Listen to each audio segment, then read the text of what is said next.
too slow. I've taken a look at your proposal. It's much better than the ones you showed me before, but I'd still like to make some changes. Oh, come on, not again. Isn't this the 6th proposal I've shown you? What's your issue this time? It's a bit hard to put into words, but the design still doesn't look quite right to me. I have to say, that's a terribly vague and unconvincing explanation. Please enlighten me. What would feel more right to you?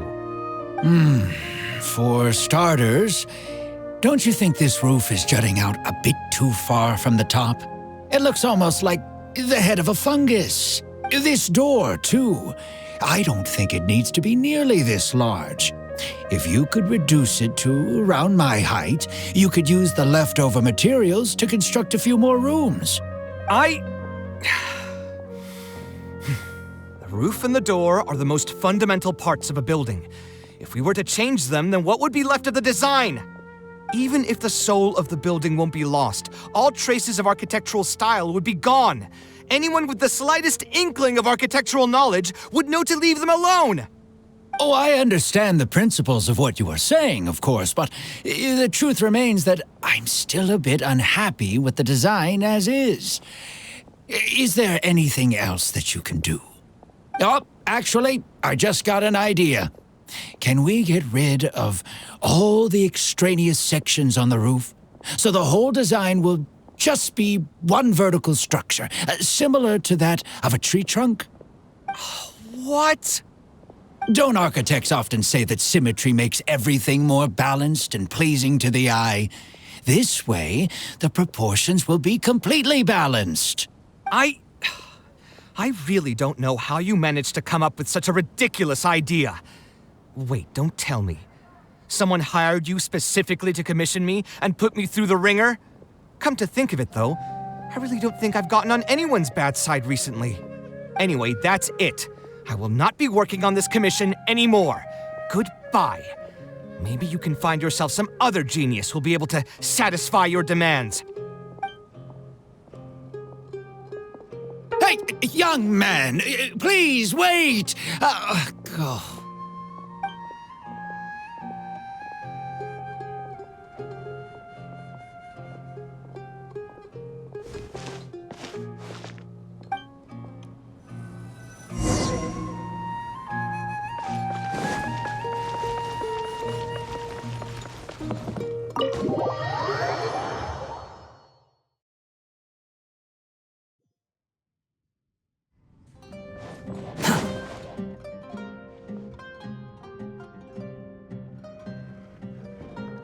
Taking this commission was truly the worst decision ever. Oh, hey, I wasn't expecting to run into you here. Actually, while we're on that, what are you doing here at the tavern? Don't listen to anyone who says that drinking is an elegant pastime. It's no good for your health. So you saw all that, did you? Ugh, I thought I was in the clear. I made sure to double-check that nobody I knew was around. Anyway, thanks for looking out for me. Honestly, it wasn't that big of a deal. I'm used to it by now. Stress is just an inescapable part of being a working adult. Boss, I'll have a glass of wine. Same as last time. Do you want something too? I'll put it on my tab. Wine and a glass of juice coming right up. I know you're already keeping a secret from me, but if you could add this one to the list as well, I'd really appreciate it. Arguing with a client is not a good look for me. If word gets out, other potential clients might be afraid to work with me. That guy, though, what was he even going on about? All those ridiculous demands of his? He's just a blabbering fool trying to act like a know-it-all. Another glass, please, boss. I'm not leaving today till someone has to carry me out. You've got it, sir. I gotta say, though, it almost feels like you're saying that every other day now. It really is every other day that you'd run into a client who knows nothing about construction requirements or architectural style. If this was in the past, I'd never have gone through 6 whole drafts trying to accommodate the client's preferences. But perhaps getting used to this just means that I've grown numb to it. I've worked on so many projects since graduation, and none of them have been approved at the first pass. I would spend a lot of time altering my designs, and by the time the clients were finally satisfied, all my passion and enthusiasm would be gone. It feels like I'm straying further and further from my artistic vision with every change I have to make. I suppose, though, that just sticking to your guns and completely disregarding other people's feedback would also not be a good thing. All of this makes for a real paradox, one that particularly crops up in my work, too. In the end, what is the true meaning of art? Should I see it as a divine gift of inspiration from the gods, or an expression of the light of my own wisdom? Here's your drink. How are you already spouting nonsense after just one glass? Your tolerance is usually much better than that. Boss, what do you think is the meaning of art? The meaning of art? Really, my friend, who in Sumeru understands art better than you? Anyway, I don't know about art, but I do know that I'm interested in business, and some patrons are waiting to be served. So, you'll have to excuse me for now. Just holler if you need anything. What do you think, traveler? Yes, art shouldn't be self-indulgent entertainment saved for the elite. Let's say that I built a house for someone. If they don't like how it looks, then no matter how brilliant it may appear to me, they won't be happy with it. The problem is that it can be very difficult to get validated by others. I could compromise my personal standards to accommodate my clients, but often that just means creating a final product that I would struggle to look at.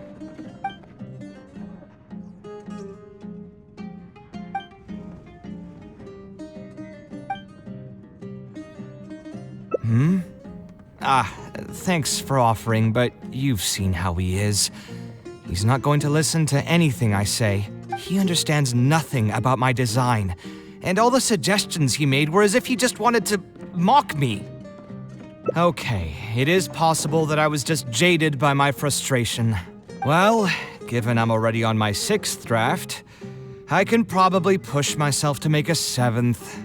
Let's go have another talk with him. I know where we'd be able to find the guy. There's no time to waste. The wine can wait until another time. I'll go take care of the bill.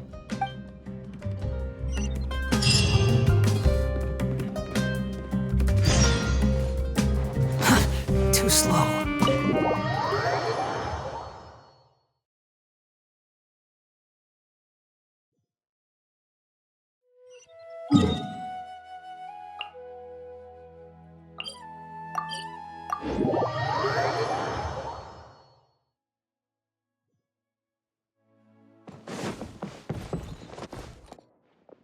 Kaveh, what are you doing here? I've changed my mind. I was overreacting earlier. Can we try discussing the project some more? My apologies as well. Now that I think about it, some of my requests were indeed a bit unreasonable. If I choose you to create the design for my project, I should have a bit more faith in your vision. Thank you for understanding. Mutual trust is the basis for good communication. Now that we've got that out of the way, I think we can have a more productive conversation. To be perfectly honest, your commission request has been the most peculiar one I've ever received. Even now, I still know nothing about the building's intended purpose. All I know is that you want to build something in the desert for public use. I am aware that overly specific requests will restrain the architect's artistic freedom. However, knowing nothing about the intended purpose of the building also means I have no idea if I'm on the right track. I've produced several draft proposals for you to choose from, and you've rejected every single one. If we don't get on the same page, it could be a decade before we can finally break ground on this project. Yes, I've given this some thought already. I think we can go with the general direction of the latest proposal that you just showed me. It's just... Just what? Putting the building design aside, Can we get some less expensive materials for the floor tiles? Yeah, I know someone in the business, and the red bricks he sells can go for pretty cheap. The timber here as well. We should be able to find some substitutes. Please give me a moment. My head's starting to hurt again. Just please hold on for a second. So, let me get this straight. You want to reduce the cost of the project, right? But if we implement your suggestions, then I'm afraid we have to scrap the entire design. Architectural design cannot be neatly split into discrete parts. Any change to one part of the design will affect the quality of the whole thing. I decided to utilize high-end timber for this section because the weight-bearing structure requires the supporting materials to be durable and strong. Same with the tiles. Switch them out and the entire mural will have to be redesigned. More importantly, if we make such a change, both its practical functionality and aesthetic value will take a great hit. If all you need is a building with a roof that can keep people dry in the rain, you shouldn't have commissioned me. Many architects would be able to build you one of those while charging far less in commission fees. Actually, Please tell me, are you absolutely sure that there's no room for any changes in this draft of the design? I think the most important thing for me is to understand what you would actually like to get. If you could tell me more about your vision, I might be able to work with the design some more. You are the client, after all. You should have the final say on how the project turns out. I want to build something unique. Something quiet and warm inside. A refuge that can block out the world outside. I want all who enter this building to be able to temporarily forget everything that's going on outside of the building and just focus on their task at hand. That's a bit more information than last time, but it's still extremely vague. To put it another way, every rich person who wants to build a mansion for themselves would request something like this. We've gone through many proposals, and this draft is already the cheapest one. Cutting costs by substituting building materials will not only detract from the overall effect of the building, it also won't save you much more in the grand scheme of things. Thank you for giving it so much thought. Please give me some more time to mull over the budget. I'll get back to you once I've figured out a solution. I still have a few business meetings that I must attend, so I'm afraid I'll have to leave for now. You can just leave the proposal as is. I'll get in touch once I've given it some more thought.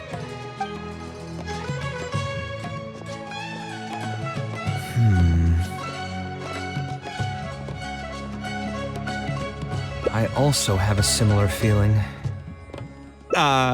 Is that really okay? I mean, what he does now is none of our business. He does seem really suspicious, though.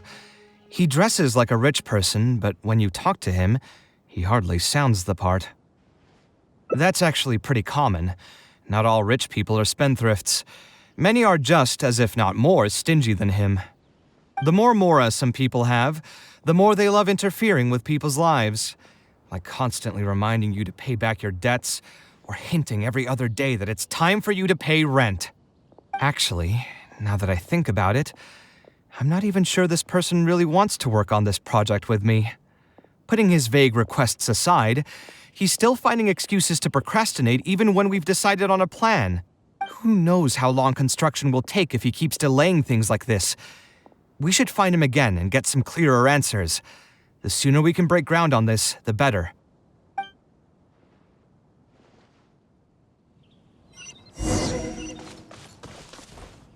Behold!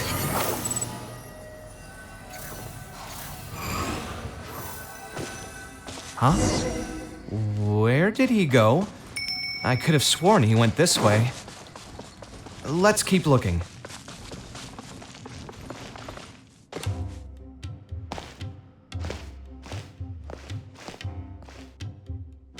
Oh, hey, look! Isn't that Badawi? It sure looks like him, but he's dressed completely different now. What is he up to? Didn't I tell you before? I'm not looking for more workers. Plus, aren't you a bit old for physical labor? If something happens to you, I won't be able to pay for it. Oh, you won't have to worry about that. I grew up as an eremite mercenary and worked in the desert my entire life. My body's still in great shape. I don't have many talents, but I still have my muscle. If you need someone to unload goods or drive away sumpter beasts, I'm your man. You used to be an eremite mercenary? I know there are a lot of bad apples in our ranks, but most are just trying to make a living. We're not that greedy by nature, and we'll do our best when given a job. Let me think. I'm sorry, but I still can't take you in. I don't have any open positions right now, and don't have the Mora for anything more. How about this? Why don't you try your luck somewhere else? Okay. He used to be a member of the Eremites? Huh. From the way he was dressed, I would have thought he was a merchant from the rainforest. Let's ask him about it.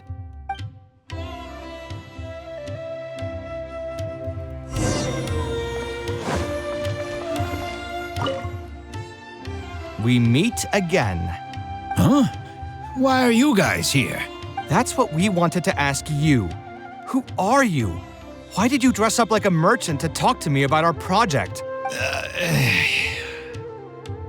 There's no need for us to continue this project if you still want to keep hiding things from us. I don't work with individuals I can't trust. Believe me, I didn't have any bad intentions. It's just... All right, there's no point hiding anything anymore.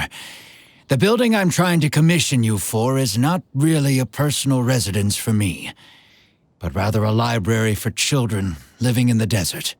A library? Funded entirely by yourself? Shouldn't this be the responsibility of the academia? I've heard that the academia will be looking to prioritize the desert with the allocation of educational resources and materials. It sent over a large shipment of regular goods just last month. You're right, and I was aware of these happenings as well. I just figured what I want to do is a separate effort from what's already being done by the academia. The desert is too vast. Even if the academia spends a lot of effort trying to disseminate knowledge in those parts, it might still take decades, if not centuries, to reduce the educational gap that already exists between the two regions. And what's more, I don't know if the academia would ever reverse its stance in the future. All I know is that as a desert dweller, we should not wait passively for good things to happen to us. If we only did that, we'd never be able to stand up and hold our heads high. I don't have much longer left on this world, so I just want to use whatever time I have to contribute something to my homeland. I didn't want you to know that I came from the desert. I've lived in the desert my entire life, and there wasn't anyone here that I could trust. I figured I needed as much safety as I could get. To the point that you even disguised your identity? That's certainly taking playing it safe to the next level. Hold on. Don't tell me you've also been scammed before. When I first came to Sumeru's city, I brought a lot of Mora, hoping to find an architect that I could work with. Someone agreed to take on the project, and even took a sum of Mora from me, but then disappeared without a trace. After that, I heard that there are a lot of untrustworthy people in this business. Some would run as soon as they've been paid, while others would deliberately use expensive materials and take a cut of the construction funding. I spent a while collecting information in the city, and eventually learned that you're the most famous architect in all of Sumeru. I figured that you wouldn't need to make Mora by scamming people, so I decided to reach out to you. By the way, how did you know I was scammed? I don't think I've ever mentioned that to anybody. Just a hunch. A while ago, I accepted an offer to work on a project in the desert, and was also scammed out of a large sum of Mora. I ran into someone who was living in a pretty run-down house. I noticed a load-bearing wall on the verge of collapse, and suggested that I build a new house for him. He said that he had no way to pay for it, so I loaned him some of my own Mora, and told him to get some stone and timber from the local vendors. Soon after that, I found out that he had gone gambling with all the money and lost everything, down to the last coin. And after that, he even borrowed Mora from me twice more, using a different excuse each time. I didn't even suspect him of any wrongdoing until he hired a group of mercenaries and tried to ambush me in his own house. According to him, I looked like an easy target because I was an academia scholar who didn't have any family or friends in the desert. What kind of person would just look at someone else and think, this guy looks like an easy target? Those kinds of things do happen every once in a while, yes. Folks like him are the exact reason why us desert dwellers' reputation have gone down the drain. I must apologize to you on their behalf. It's all right. You were also scammed by someone from Kasharwar after all. I should apologize to you on their behalf. Ultimately, neither of our experiences had anything to do with the desert or the rainforest. People who are new to an area are always easy targets for criminals. Yeah, you'll find both good and bad people everywhere. I can't understand the logic of those who like to take advantage of others, but I have to accept their existence as a fact of life. Anyway, I digress. Let's return to the topic at hand. Did you keep rejecting my designs because you thought I was deliberately using expensive materials to take a cut as a middleman? That's what I was afraid of initially, yes. I eventually understood that you weren't out to cheat me. But unfortunately, I still don't have nearly enough Mora to pay for the design you proposed. I've done the math and know that we should be able to make it if we cut some corners. However, after our conversations, I can see that you're passionate about your design, and I'm quite fond of the proposal as well. So, I decided to try and see if I can afford your proposal as is.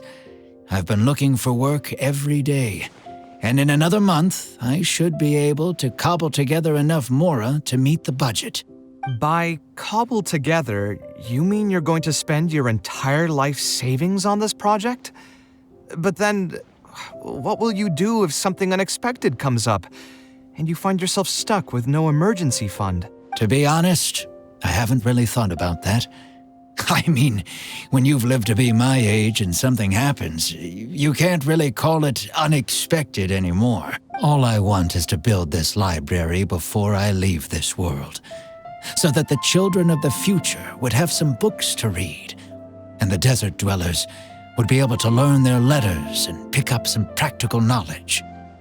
A while ago, I heard that the academia had decided to recruit a number of exceptional children from the desert. Of course, this is welcomed news. But as someone who's spent their entire life in the desert, I still have a few concerns. I know the desert life and can predict what the problems will be. Many children from the desert have had neither the interest nor the proper environment to learn. So even if the academia would take them in, once they enter the halls, they might find themselves surrounded by other children who look and act very differently from them. And as a result, they might become socially isolated. Yes, I can imagine that. My father passed away at an early age. Even though I had a good number of friends during my years at the academia, for some time I still sensed many critical looks in my direction. I'm sure a child coming all the way from the desert will have an even harder time. But let's bring this back to the building itself. I think you said that you want this building to be quiet and warm, with its doors serving as a solid barrier to block out the sound and fury outside, and allow one to focus on the book in their hands. Building it according to the current plan will be quite costly. Even if I don't charge you any commission fees, I don't think we'd be able to keep it under your budget. Any ideas on what we can do? A slightly different style. Give me a minute. Most architects would probably prioritize cutting costs and removing extra features in this situation. Indeed, converting the building into a simple bungalow would solve most of our problems. However, I do not think this would be the best solution. While it's true that the aesthetic value of a building is often viewed as an afterthought, neglecting it has some long-term negative consequences. It is especially undesirable in this situation, as the library will serve a high number of children, many of whom would have never been exposed to structures that may be considered elegant or beautiful. To completely give up on the more aesthetic design would mean stripping the children of an opportunity to appreciate the beauty of architecture. I share Badawi's sentiments in wanting to preserve a more complex design.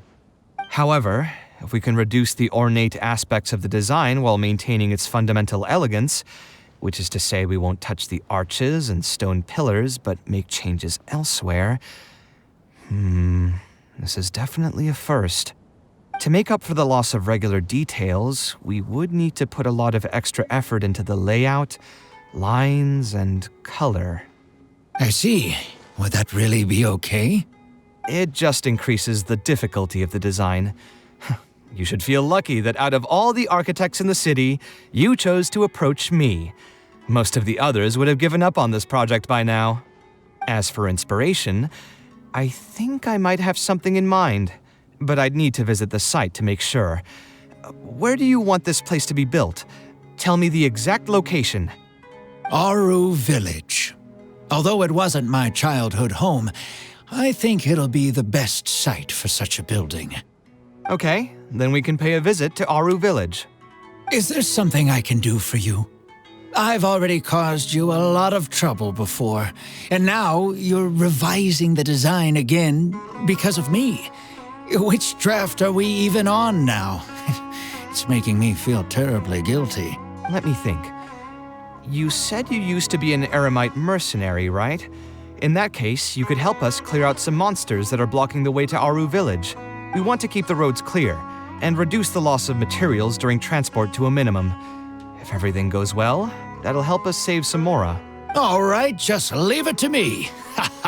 If there's anything I'm good at, it's clearing out monsters. What are you waiting for then? Let's pack up and get ready to go.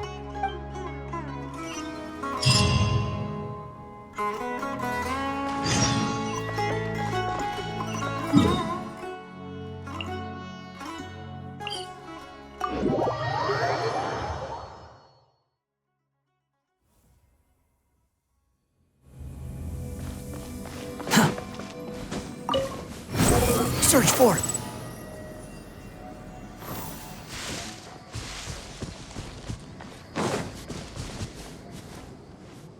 Most materials going from Caravan Ribat to Aru Village would pass through here.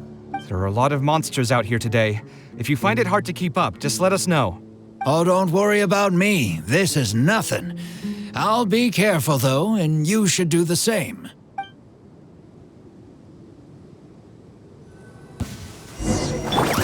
Shine down! Busted. Seems like an emergency.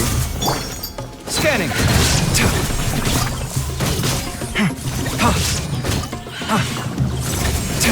Come at me!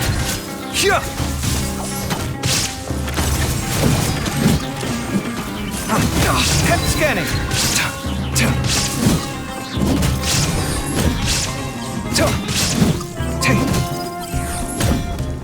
Come at me!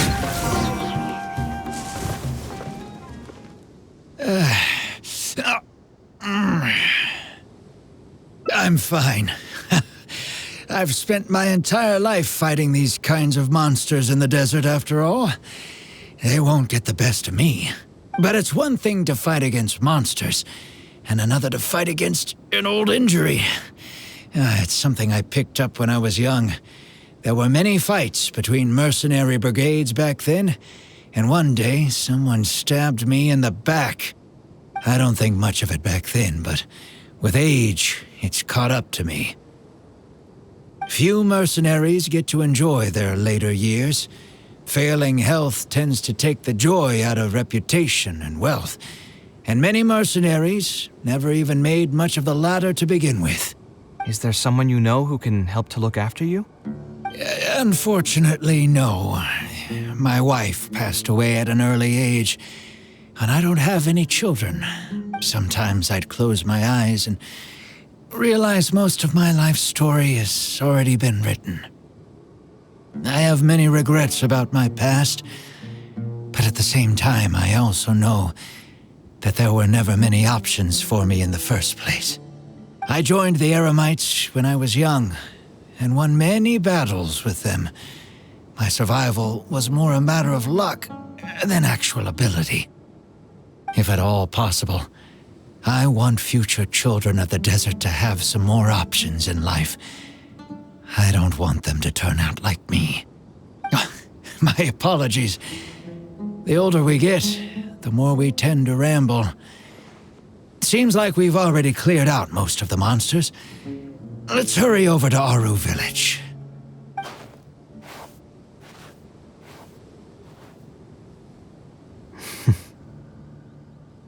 I think it's really admirable of him to spend his whole life savings on people he's never met. Maybe he's doing this out of natural kindness, a kindness that hasn't been eroded away by the struggles of his life. Perhaps. To clarify, though, I don't think I'm quite the same. Some people call me an idealist. I do have some sentiments of that general persuasion, such as wanting everyone to be able to lead a happy life. But my situation is more complex than that. In the beginning, what drove me to harbor those thoughts was less idealism and more a desire to make up for a sense of guilt. When I was young, I impulsively encouraged my father to take part in the first Inter-Darshan Championship hosted by the Academia. He set off confidently hoping to win something for me, but failed to clinch the title.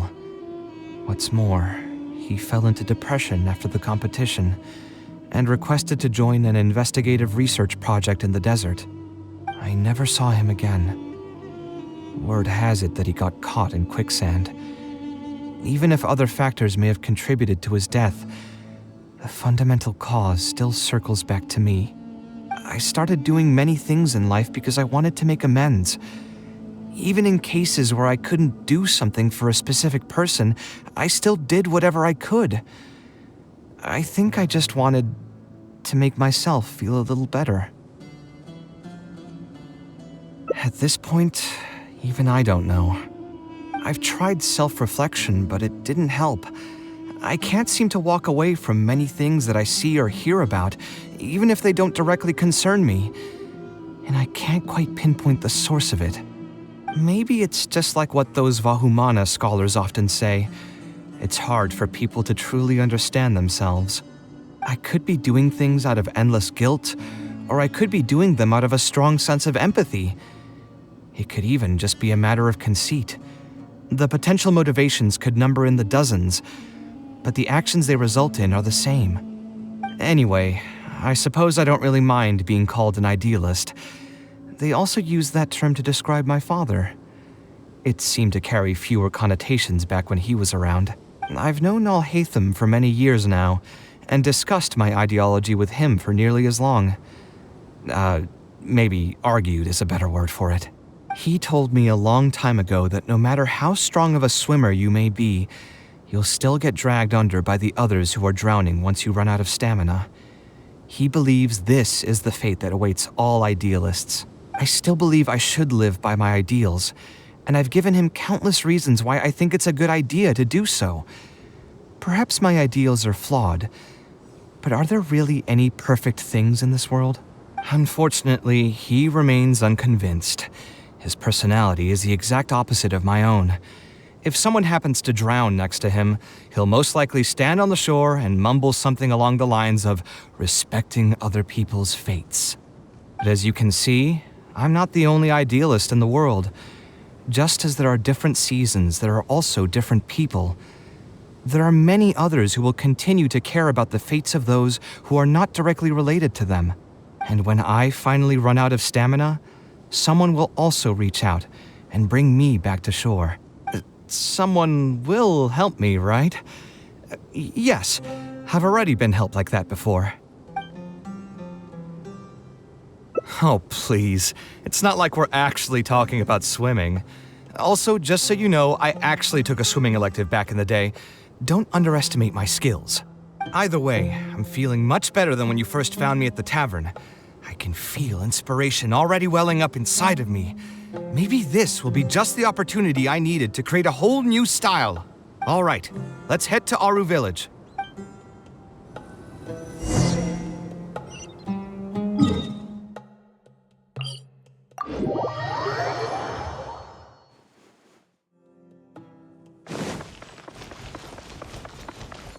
Storm Fury.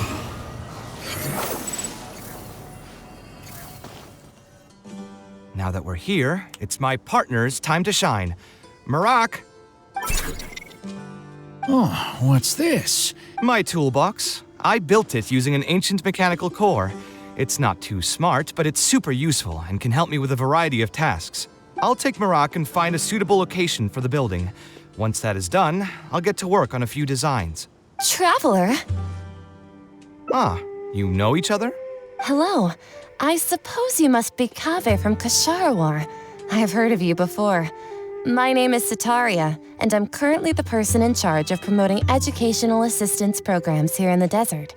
Educational assistance programs. Then you must be familiar with the local conditions here. I can't say I'm too familiar just yet, but if you have any questions, I'll try my best to answer them. I've been commissioned by Mr. Badawi to build a library in the desert. We've settled on the general design direction, but we are trying to finalize some details based on the conditions around the intended location. A library? Do you intend to open it to the public for free? That's right. I want to make sure the children will have books to read. That's fantastic! I'm sure the children will be thrilled. Right now, we don't have access to many paper books or a quiet place to read. Truth be told, this very thing has been keeping me up at night. Let me get straight to my questions then. Can you estimate the number of children around here who'd be interested in reading? Besides the usual noise of village pedestrians, are there any other sources of noise in the village? Oh, and have any landslides occurred here recently? And also, where are the spots around the village that have been most affected by wind and erosion?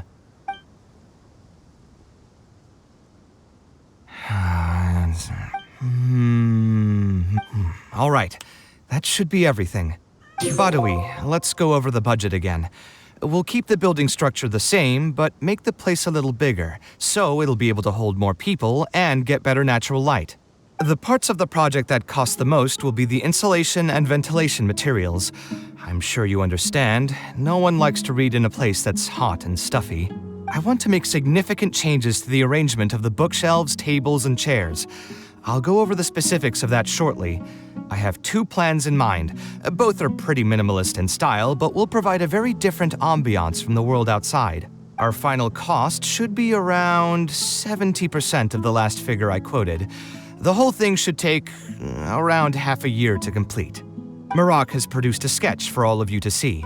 If everyone's okay with it, then we'll proceed with that as the formal plan. The inspiration just came to me naturally. All I did was put thoughts to paper. I must give you credit, though. If it weren't for your advice and suggestions, I probably wouldn't have landed on this new style so quickly. According to the traditions of my profession, I should probably name this style after you. Let's call it the Traveler style. In the meantime, let's look forward to the day when this building is completed and can finally open its doors.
We meet again. Huh? Why are you guys here? That's what we wanted to ask you. Who are you? Why did you dress up like a merchant to talk to me about our project? There's no need for us to continue this project if you still want to keep hiding things from us. I don't work with individuals I can't trust. Believe me, I didn't have any bad intentions. It's just... All right, there's no point hiding anything anymore. The building I'm trying to commission you for is not really a personal residence for me, but rather a library for children living in the desert. A library? Funded entirely by yourself? Shouldn't this be the responsibility of the academia? I've heard that the academia will be looking to prioritize the desert with the allocation of educational resources and materials. It sent over a large shipment of regular goods just last month. You're right, and I was aware of these happenings as well. I just figured what I want to do is a separate effort from what's already being done by the academia. The desert is too vast. Even if the academia spends a lot of effort trying to disseminate knowledge in those parts, it might still take decades, if not centuries, to reduce the educational gap that already exists between the two regions. And what's more, I don't know if the academia would ever reverse its stance in the future. All I know is that as a desert dweller, we should not wait passively for good things to happen to us.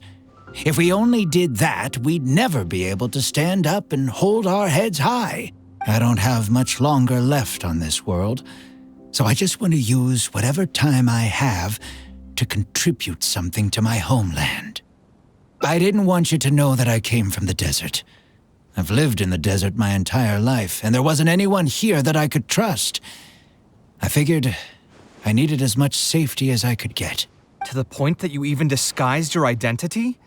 That's certainly taking playing it safe to the next level. Hold on. Don't tell me you've also been scammed before. When I first came to Sumeru City, I brought a lot of Mora, hoping to find an architect that I could work with. Someone agreed to take on the project, and even took a sum of Mora from me, but then disappeared without a trace. After that, I heard that there are a lot of untrustworthy people in this business. Some would run as soon as they've been paid, while others would deliberately use expensive materials and take a cut of the construction funding. I spent a while collecting information in the city, and eventually learned that you're the most famous architect in all of Sumeru. I figured that you wouldn't need to make Mora by scamming people, so I decided to reach out to you. By the way, how did you know I was scammed? I don't think I've ever mentioned that to anybody. Just a hunch. A while ago, I accepted an offer to work on a project in the desert, and was also scammed out of a large sum of Mora. I ran into someone who was living in a pretty run-down house. I noticed a load-bearing wall on the verge of collapse, and suggested that I build a new house for him. He said that he had no way to pay for it, so I loaned him some of my own Mora, and told him to get some stone and timber from the local vendors. Soon after that, I found out that he had gone gambling with all the money and lost everything, down to the last coin. And after that, he even borrowed Mora from me twice more, using a different excuse each time. I didn't even suspect him of any wrongdoing until he hired a group of mercenaries and tried to ambush me in his own house. According to him, I looked like an easy target because I was an academia scholar who didn't have any family or friends in the desert. What kind of person would just look at someone else and think, this guy looks like an easy target? Those kinds of things do happen every once in a while, yes. Folks like him are the exact reason why us desert dwellers' reputation have gone down the drain. I must apologize to you on their behalf. It's all right. You were also scammed by someone from Kasharwar after all. I should apologize to you on their behalf. Ultimately, neither of our experiences had anything to do with the desert or the rainforest. People who are new to an area are always easy targets for criminals. Yeah, you'll find both good and bad people everywhere. I can't understand the logic of those who like to take advantage of others, but I have to accept their existence as a fact of life. Anyway, I digress. Let's return to the topic at hand. Did you keep rejecting my designs because you thought I was deliberately using expensive materials to take a cut as a middleman? That's what I was afraid of initially, yes. I eventually understood that you weren't out to cheat me. But unfortunately, I still don't have nearly enough Mora to pay for the design you proposed. I've done the math and know that we should be able to make it if we cut some corners. However, after our conversations, I can see that you're passionate about your design, and I'm quite fond of the proposal as well. So, I decided to try and see if I can afford your proposal as is. I've been looking for work every day, and in another month, I should be able to cobble together enough Mora to meet the budget. By cobble together, you mean you're going to spend your entire life savings on this project? But then, what will you do if something unexpected comes up, and you find yourself stuck with no emergency fund? To be honest, I haven't really thought about that. I mean, when you've lived to be my age and something happens, you can't really call it unexpected anymore. All I want is to build this library before I leave this world, so that the children of the future would have some books to read, and the desert dwellers would be able to learn their letters and pick up some practical knowledge. A while ago, I heard that the academia had decided to recruit a number of exceptional children from the desert. Of course, this is welcomed news. But as someone who's spent their entire life in the desert, I still have a few concerns. I know the desert life and can predict what the problems will be.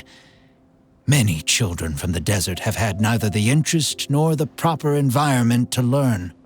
So even if the academia would take them in, once they enter the halls, they might find themselves surrounded by other children who look and act very differently from them. And as a result, they might become socially isolated. Yes, I can imagine that. My father passed away at an early age. Even though I had a good number of friends during my years at the academia, for some time, I still sensed many critical looks in my direction. I'm sure a child coming all the way from the desert will have an even harder time. But let's bring this back to the building itself.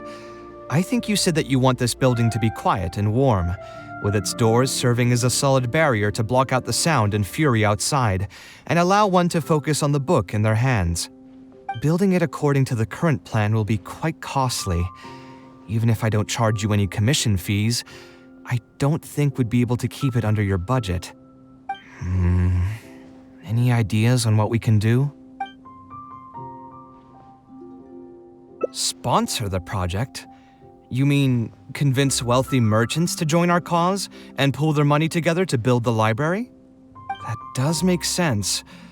A library is a big project, and it's going to be hard to fund it with just a single person's Mora. What do you think? If we can find others to sponsor the project, we could potentially increase the size of the building 2- or 3-fold. It's all fine with me, but where do you think we'll be able to find these sponsors? Well, you're right. If I really think about it, I'm not too familiar with many big-name merchants. Her? Hard pass. With her shrewd and greedy personality, she would never put Mora into something like this. Now there's an idea. She probably won't say no if all she'll need to do is to make some introductions instead of spending Mora. Let's go and pay her a visit. Fresh fruits and veggies, both.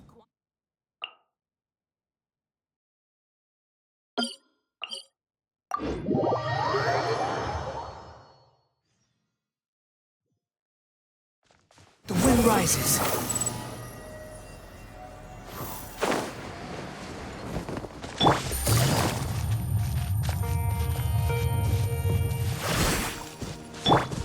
Behold! Quit following me. Oh, now here are some unexpected guests. What brings you to the Palace of Alcazar's Ray? When I saw Kaveh, I almost thought it must be that time of month again. Sadly for me, I must wait a few more days before I can collect my shiny Mora. Hey, can't you think of something else for a change? You are literally living in an objet d'art, and yet your mind is still fixated on nothing but Mora? What is the point of wealth, anyway? Is your happiness entirely dependent on your horde of cold, emotionless Mora? That's exactly right. Mora is extremely valuable, you see. If you don't keep your mind on it, your Mora may just find its way to somebody else's pockets. If you ask me, this place is still way too empty. Just give me some time and I'll fill it to the brim with lots and lots of Mora. You're hopeless. Oh, so you have an actual reason to visit me? All right, let's hear it. Merchants? Why? Is there some kind of business opportunity? Oh, I see. So you're just looking for someone to help you fit the bill. I knew you wouldn't be interested in something like this. Still, you wouldn't refuse just making some introductions for us, would you? Sure, I can connect you with some folks, but with every service comes a fee, you know. A fee? You mean just for introductions? Of course! Making introductions means using my connections and putting my reputation on the line. Why wouldn't I charge a fee for something so important? And since we've known each other for so long, though, I'll give you a huge returning customer discount. How about 500,000 Mora? 500,000? I guess that's okay. But why are you charging a fee before we've even secured any funding? That just doesn't seem right. Besides, by helping us out, you'd be doing a great service to the public. Can't you take your mind off your Mora even for just 1 second and focus on something far more important?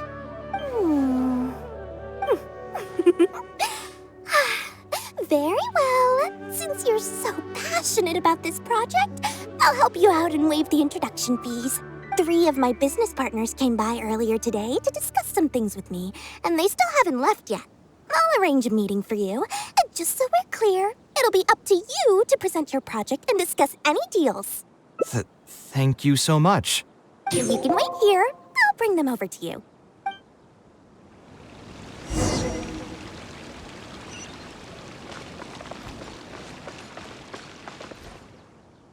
Dory gave us a brief introduction about the two of you. You are Kaveh, the renowned architect, and you are the traveler. Practically all of Teyvat has heard of you by now. To be frank, I don't feel like there's an obvious business opportunity here, but since Dory took the time to introduce you, we can spend some time to have a conversation. So, let's hear your idea. All right, here's the situation. I've been commissioned to build a library in the desert, with the intended goal of allowing the desert dwellers to have more access to reading materials. So it's a public welfare project? Correct. Then the commission fees will likely be very low. You should be careful. I'm not too concerned about how much I'll get for the commission fees, actually. I'm fine with doing it for free. I just want to get this project rolling as soon as possible. We're just a little short on funding. So what? You can't possibly expect that we just cover the shortfall for you. Besides, what does a library in the desert have to do with us? If you want to build it yourself with your own Mora. Seems simple enough to me. Hey, there's no need to be so harsh. They are Dory's associates after all. Here, can you tell us a bit more about what we can gain from sponsoring this project? So we'd mostly be doing it for reputation and exposure? There is some value to that. It could make doing business in the desert a bit easier. Well, just speaking for myself, I've got nothing in the desert. I also have a concern. It feels like there's not much to profit from in the short term. But in the long term, the reputation gain also doesn't sound like it'd offset the cost of the sponsorship. Then how about this? What if, instead of building a single library, we commit to an entire complex of buildings dedicated to culture and education? Wouldn't that just cost more? Yes, but in that case... Mr. Kaveh, please tell us what you have in mind. I'll just give an example. If we were to build a library and a school near Aru Village, then the desert dwellers would gradually begin to migrate towards the area. A whole suite of buildings will be able to host more traffic, and thus drive the economic development of the entire area. In turn, that would lead to direct business opportunities. I've been to the desert several times. Although there are still many lingering tensions between the two regions, the amount of interaction has been steadily increasing, and in the long term, the desert will only become more and more important to Sumeru. You do have a point. Education in the desert is indeed an industry that has not been tapped into. If we can be the first to place stakes in the area. And you just believe anything he tells you? Even the greenest amateurs know that urban planning will affect population flow. If you don't believe me, you can ask anyone on the street to confirm it to you. You...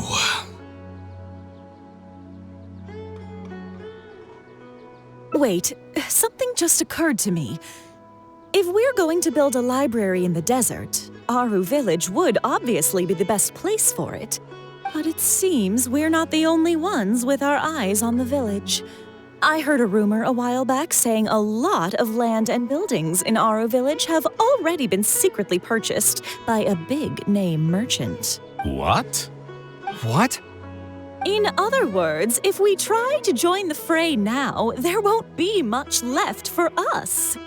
If we want to build a suite of buildings focused on education and culture, Aru Village is the prime location. If we want to build it anywhere else, we'll have to deal with a far larger list of problems. It's not impossible, I suppose, but... Then there's no hurry. We can wait for Aru Village to develop more first and get into the market for expansion to other areas. But if you were to do that... Is there nothing else to discuss? Great timing! I pretty much heard all I want to hear. If there are no other urgent matters, I'll be on my way. I'll be off as well. If you have any new ideas, please feel free to reach out. It seems like the others are not interested in funding this, so no point in me doing this on my own. Let's revisit this another time. Hey, guys, wait! Well, what can I say? I guess it went somewhat as expected. They are Dory's friends, after all. As soon as they heard that there's not much more in this for them, they lost all interest. Yeah, it's just another day doing business with people. But I can never get used to that. Those people never think of anyone other than themselves. Looks like we'll have to figure out some other way to get the funding. Let's go. How did the meeting go? Want to talk about it?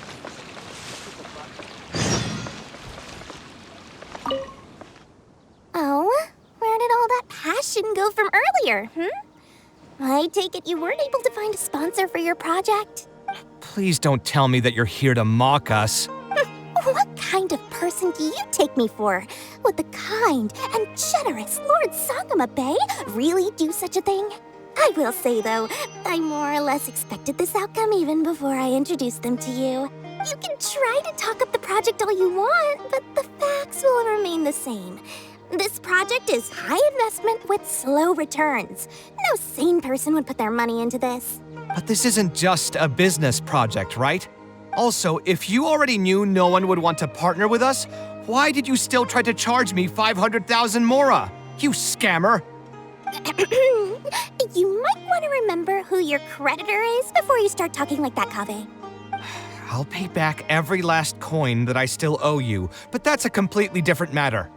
Alright, since you're so devastated about this, I'll set you up for dinner with another big-name merchant. In fact, I'll be inviting the most famous merchant in all of Sumeru, so I'll be counting on your performance. What? Really? I would like to sincerely apologize for my attitude just now. So, where would we be meeting this merchant? Follow me. Oh, I suppose both of you can come. I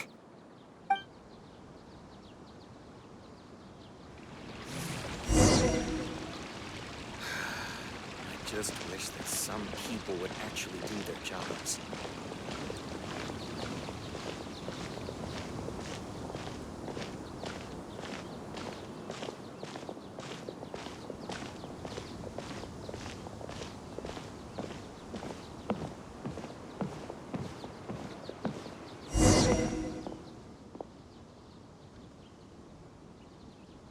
this is the place.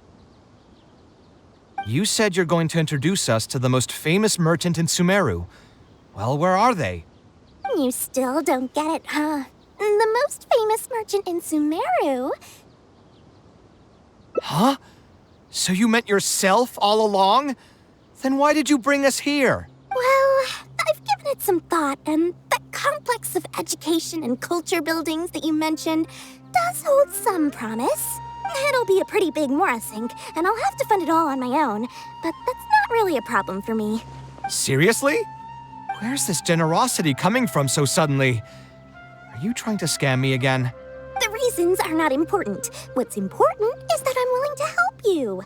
However, you know just as well as me that once this project actually breaks ground, it'll start sucking Mora from my pockets like crazy. So, to cut costs... I get it. I won't charge any commission fees, and I'll take responsibility for the entire project. Splendid! Then let's sign the contract right away.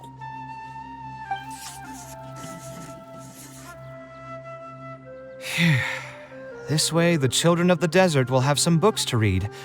Their lives should improve a bit after this. Of course, there are a few things better than using my knowledge to help other people change their fates. I must thank you as well, Dory. I used to say you only cared about Mora, which might have been some prejudice on my part. Sorry for that.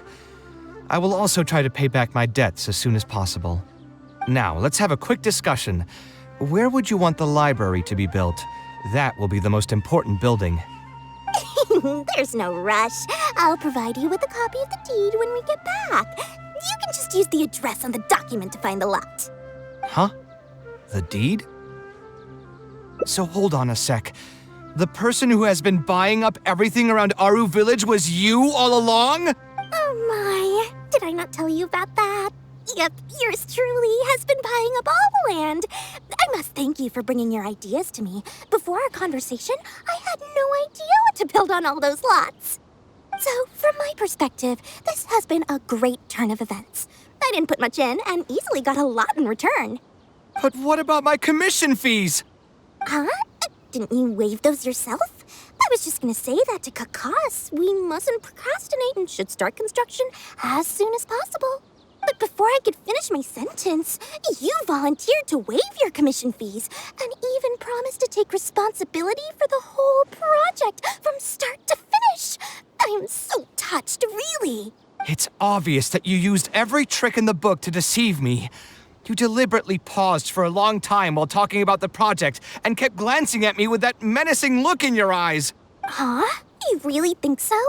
Well, the contract's already been signed, so there's no point in dwelling on the details. You know what? I'll pay for tonight's dinner. Fine, I'll drop the argument on the commission fees. But since you said you're paying for dinner, I'm going to order the best dishes and booze this place has to offer, and lots of it. Tonight, we're feasting until I've recouped my full commission fees.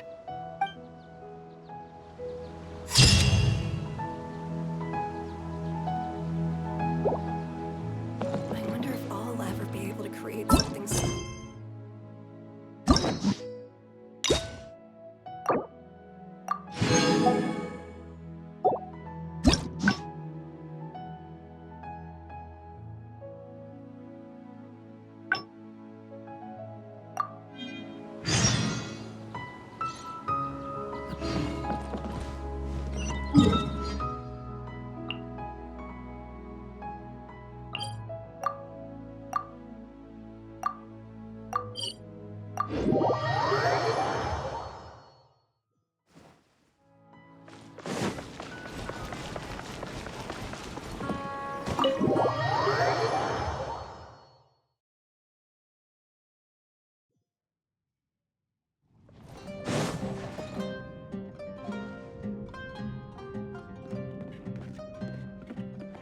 Taking this commission was truly the worst decision ever.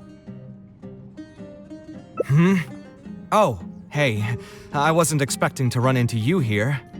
Actually, while we're on that, what are you doing here at the tavern? Don't listen to anyone who says that drinking is an elegant pastime. It's no good for your health. So you saw all that, did you? Ugh, I thought I was in the clear. I made sure to double-check that nobody I knew was around.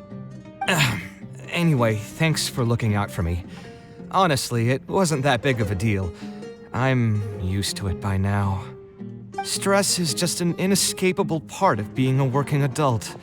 Boss, I'll have a glass of wine, same as last time. Do you want something too? I'll put it on my tab. Wine and a glass of juice coming right up. I know you're already keeping a secret from me, but if you could add this one to the list as well, I'd really appreciate it. Arguing with a client is not a good look for me. If word gets out, other potential clients might be afraid to work with me. That guy, though, what was he even going on about? All those ridiculous demands of his? He's just a blabbering fool trying to act like a know-it-all. Another glass, please, boss. I'm not leaving today till someone has to carry me out. You've got it, sir. I gotta say, though, it almost feels like you're saying that every other day now. It really is every other day that you'd run into a client who knows nothing about construction requirements or architectural style.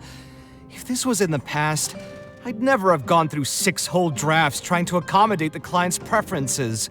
But perhaps getting used to this just means that I've grown numb to it. I've worked on so many projects since graduation, and none of them have been approved at the first pass. I would spend a lot of time altering my designs, and by the time the clients were finally satisfied, all my passion and enthusiasm would be gone. It feels like I'm straying further and further from my artistic vision with every change I have to make. I suppose, though, that just sticking to your guns and completely disregarding other people's feedback would also not be a good thing. All of this makes for a real paradox, one that particularly crops up in my work, too. In the end, what is the true meaning of art? Should I see it as a divine gift of inspiration from the gods, or an expression of the light of my own wisdom? Here's your drink. How are you already spouting nonsense after just one glass? Your tolerance is usually much better than that. Boss, what do you think is the meaning of art? The meaning of art? Really, my friend, who in Sumeru understands art better than you?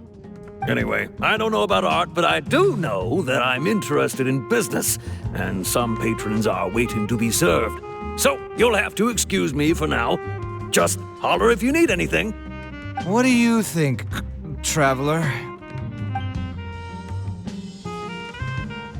No worries. It was just an offhand question. It's been bothering me for a while. Even when I'm awake, the question haunts me like a bad dream. I still haven't found a good answer to it. Or maybe there was never a correct answer in the first place.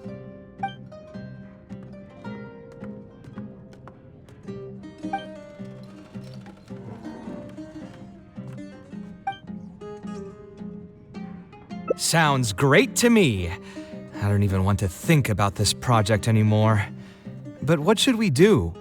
It's probably not a good idea to just drink until I pass out here. Huh? Where did that come from? I mean, it's not like it's some kind of secret. You probably already know some bits and pieces of my past. My mother is also an architect. I've always adored her drawings, and when I was young, I used to sit next to her and watch her bring all kinds of buildings to life on paper. You could say my interest in architecture just naturally grew with time. Perhaps. In fact, I have also seen my mother argue with her clients, but she would always quickly find the motivation to return to her work. Unfortunately, I've barely had any contact with her since she remarried and moved abroad. Even if I wanted to ask her about her ability to stay positive after an argument, it would seem rude to barge into her life again over something as trivial as that. I did remember something else, though. When my mother left, she only carried some small personal luggage with her. She left most of the belongings in the house to me. At the time, she even told me that it would be great if I could learn a few lessons from her life experiences, so my life and career could go a little more smoothly. I hadn't quite come to grips with my emotions, and didn't really have it in me to go through any sentimental items, so I just packed anything with memories away in a box and haven't reopened it since. It's been a really long time. Now that so many years have passed, maybe I have finally developed the maturity I need to face those memories without losing my mind. Yeah, I should dig it out and take a look. Sorry, I've had too much to drink and wasn't thinking clearly. You're right. I should do these kinds of things with the support of a friend.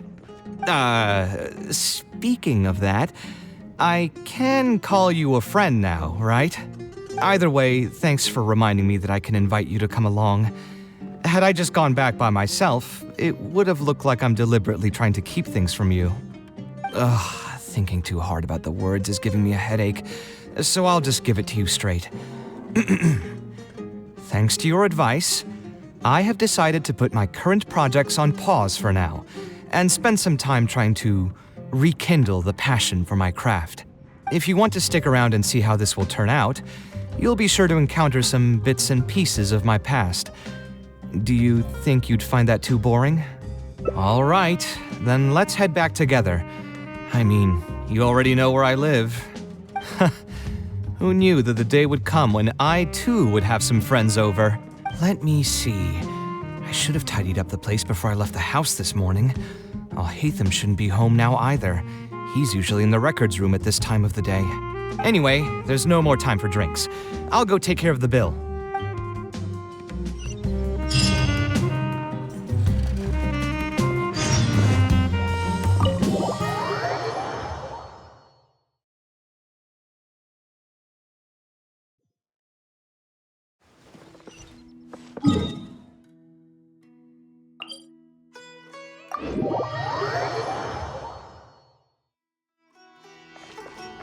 Squall and Fury!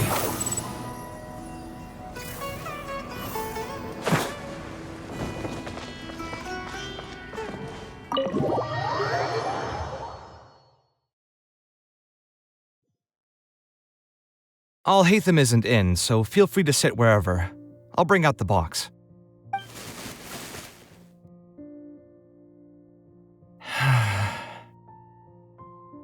Oh, nothing. I just didn't realize how much time had passed. The box is pretty dusty, which means it's already been a while since I've moved into this place, and many years since my mother moved to Fontaine. I'm happy for her. I hope she'll be able to find happiness there. She raised me all by herself after my father passed away. It definitely wasn't easy for her. Anyway, enough about that. Let's see what I packed into this box.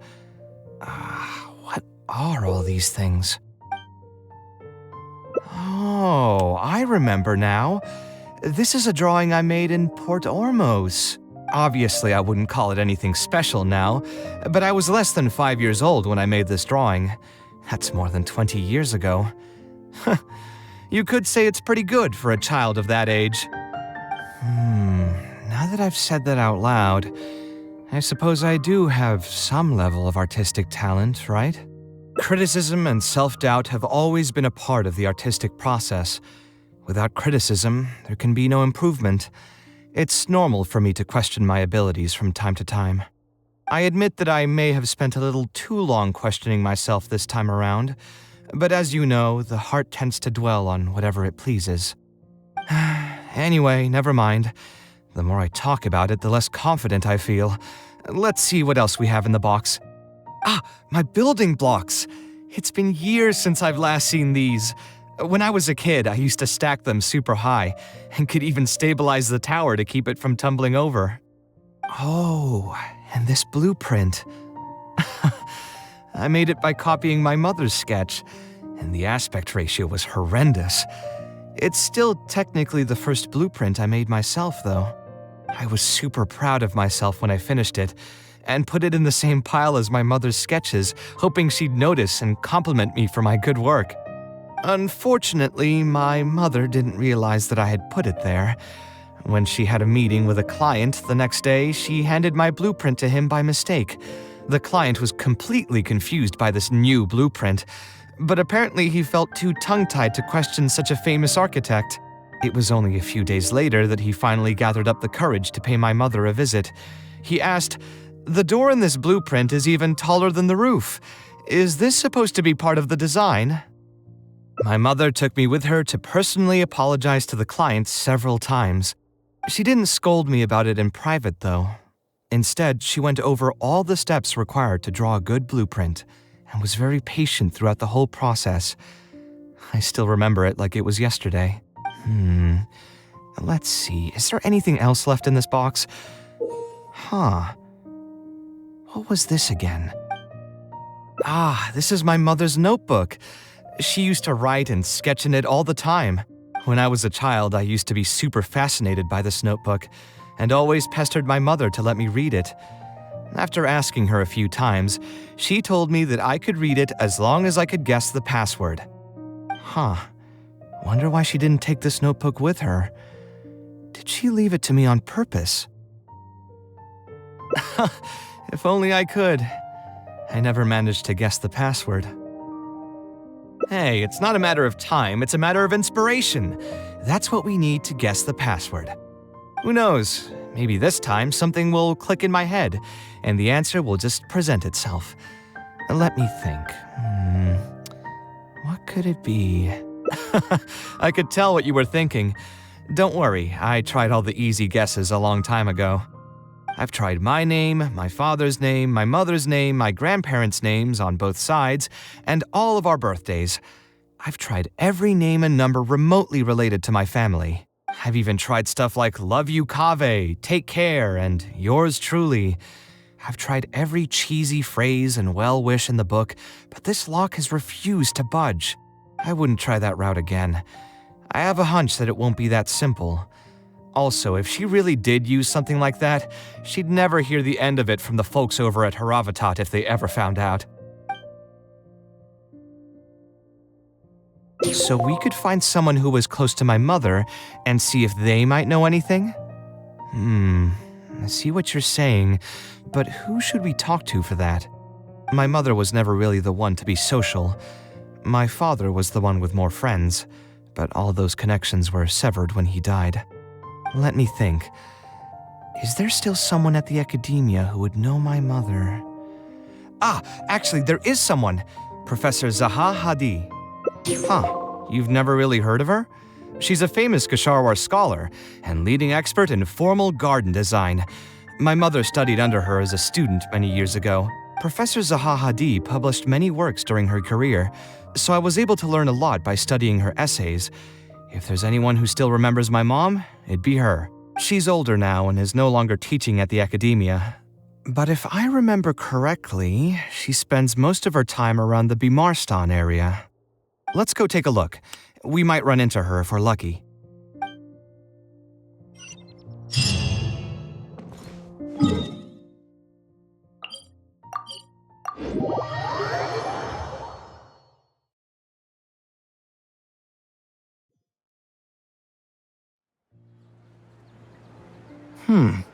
What am I supposed to do now?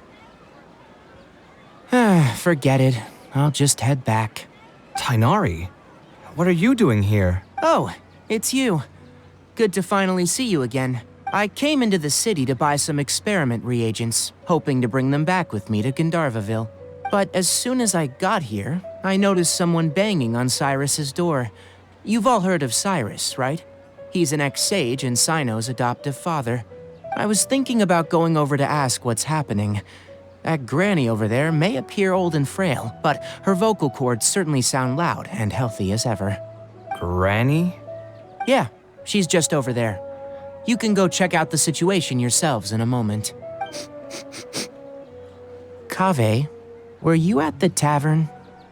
I had a quick drink or two. Can you still smell the alcohol? Drinking in broad daylight. Really? You want to pass out by the road and get run over by a sumpter beast like some mindless fungus, huh? And you, traveler? You didn't try to stop him? You look like a wreck, Kaveh. What happened? Are you feeling down again? You know what? I'm hosting a meal at Pardis Di tomorrow evening. Do you want to come? Huh? Oh, I had no idea. Let me think for a moment. I'll come if I can find some time. All right. Then I'll plan on reserving 2 seats for you. I'll be heading back to Gandharvaville for now. I have a feeling that argument over there is going to continue for quite some time. It might be best if we don't get involved. A granny who lives nearby. Let's go take a look. Behold! Ha! So, plan on keeping yourself locked in there, huh? Fine by me. If you're not going to come out, then I'm not going to leave. My tomato was growing so well, it had all the potential to become the best tomato this year, and you cut it straight from the vine. I already told you I had nothing to do with it. Why would I take a tomato that's still weeks from ripening? You'd have to be awfully green as an investigator to think it was me. You see, the word green here can refer to both the color of the tomato and the fact that your skills could use some. Enough nonsense! Just come out and face me, you coward! You're out of your mind. If I've actually done something wrong, then get a mantra and pull me out by force, why don't ya? Oh, why you? Professor Zahahadi? And who are you? Oh, Kaveh. Fancy seeing you here. How long has it been? Come on, get over here and let the professor take a good look at you. Not bad, not bad. You've grown taller again. Professor, what's going on here? It's no big deal, really. A few of us old scholars got bored in our retirement and decided to put together a vegetable growing competition. At the end, whoever loses will have to go up on stage and do a performance for the winners. Which brings us to our current predicament. My tomato was sure to win until a certain someone decided they couldn't bear to lose. Hey, don't try to defame me in front of the kids. If we're airing out each other's dirty laundry now, then why don't we talk about you sneaking into Janat's garden the other night? Lucky for you, seeing these youngsters come to pay their respects today has put me in a better mood. I'll let you off the hook, for now. Come on, let's go. We'll take our conversation elsewhere. He doesn't need to be a part of it. Yes, of course.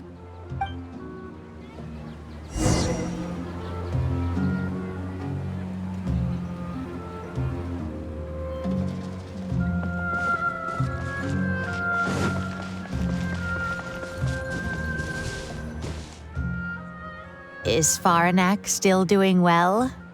Yes, as far as I know. She left for Fontaine some time ago and started a new life for herself. She's still doing work related to architecture, though. Ah, yes. I did hear about that. Did that upset you at all? No, not at all. She's already sacrificed a lot raising me as a single mother. That's good to hear. Your mother did struggle quite a bit those few years. It's probably a good thing that she found a new place to call home. Sometimes I wonder if things were harder for her because she was so beautiful. People were always drawn to her beauty first, only to realize she had a sensitive and vulnerable heart underneath. She was still quite young when she first joined my class as a student. Beautiful and radiant with her golden hair, yet quiet and single-minded. She seemed like a lass from some aristocratic house who was seeing the outside world for the first time. She had to make a lot of drastic changes in her life to raise you on her own. Even during her time in the academia, she was a thorough perfectionist. If she was unsatisfied with something she had made, she'd insist on redoing it, even if I was perfectly happy with it. She had many admirers, and they'd always fill up the first few rows of seats, hoping they could get closer to her sitting in the first row. If it were any of my other classes, you'd have found nobody sitting in the front. But every time I saw her, she was always in that same rigid pose. She'd have one hand on her forehead with the other clutching her pencil. Her eyebrows would be knitted in a frown as she concentrated on the blueprint in front of her. I'm sure she had many difficult moments in her life. How did she cope with the stress? I'm not too sure. She never talked about such things with me. She rarely opened up to other people, you know. I do remember one time, though, when she got into a heated argument with a friend. She said something I found very memorable. She said, "True art cannot be understood, but as an artist, I wish some people could understand its meaning and value." If you ask me, that's probably the greatest source of pain for geniuses of their craft. It's extremely hard for them to find someone who can truly understand their ideas. So that's how it is. I wonder if the password could be...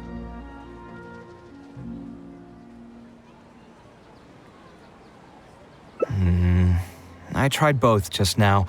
Seems those aren't it either. What are you trying to do? My mother left her notebook to me, but it has a password and I haven't figured out what it is yet. I'm trying to learn more about her so I'd have a better chance at cracking the code. Thank you for all that you told us. It's the least I can do. Talking to youngsters like yourself makes me feel younger too. Honestly, looking at you now, I can see how much you resemble her. It's almost as if she's standing right in front of me again. Your personalities are quite alike, too. You're both stubborn and both a little awkward. Of course, I'm sure the similarities are mostly superficial. But so long as you continue to harbor those traits, you'll find a lot of difficulties in your work. I've taught a lot of students over my career, and in my experience, very few genius architects of Ksharawar ever found happiness for themselves. They would know exactly what they want to express and fight for it tooth and nail, which inevitably led to arguments with their clients. Some clients would choose to respect the architect's vision or just let the argument go because of the architect's reputation, but those are the rare ones. When Faranak first graduated, she was getting into arguments with her clients nearly every single day. I think it only got a little better when she met your father. I see. But could he understand the designs my mother made? No, I think they were probably beyond him, too. But despite that, he still stayed next to her, listening to her joys and sharing in her sorrows. Faranek had many admirers, but she ended up choosing your father. His support probably played a part in that decision. So instead of understanding, perhaps all we need is just companionship. Huh, it worked. Oh, was that the right password? Yes! Then you should be on your way, child. Find a quiet place and see what she wanted to say to you. Being the awkward person that she is, I suppose there were many things that Faranek could never say out loud. Instead, she probably left them in her diary, hoping that they would make their way to you one day.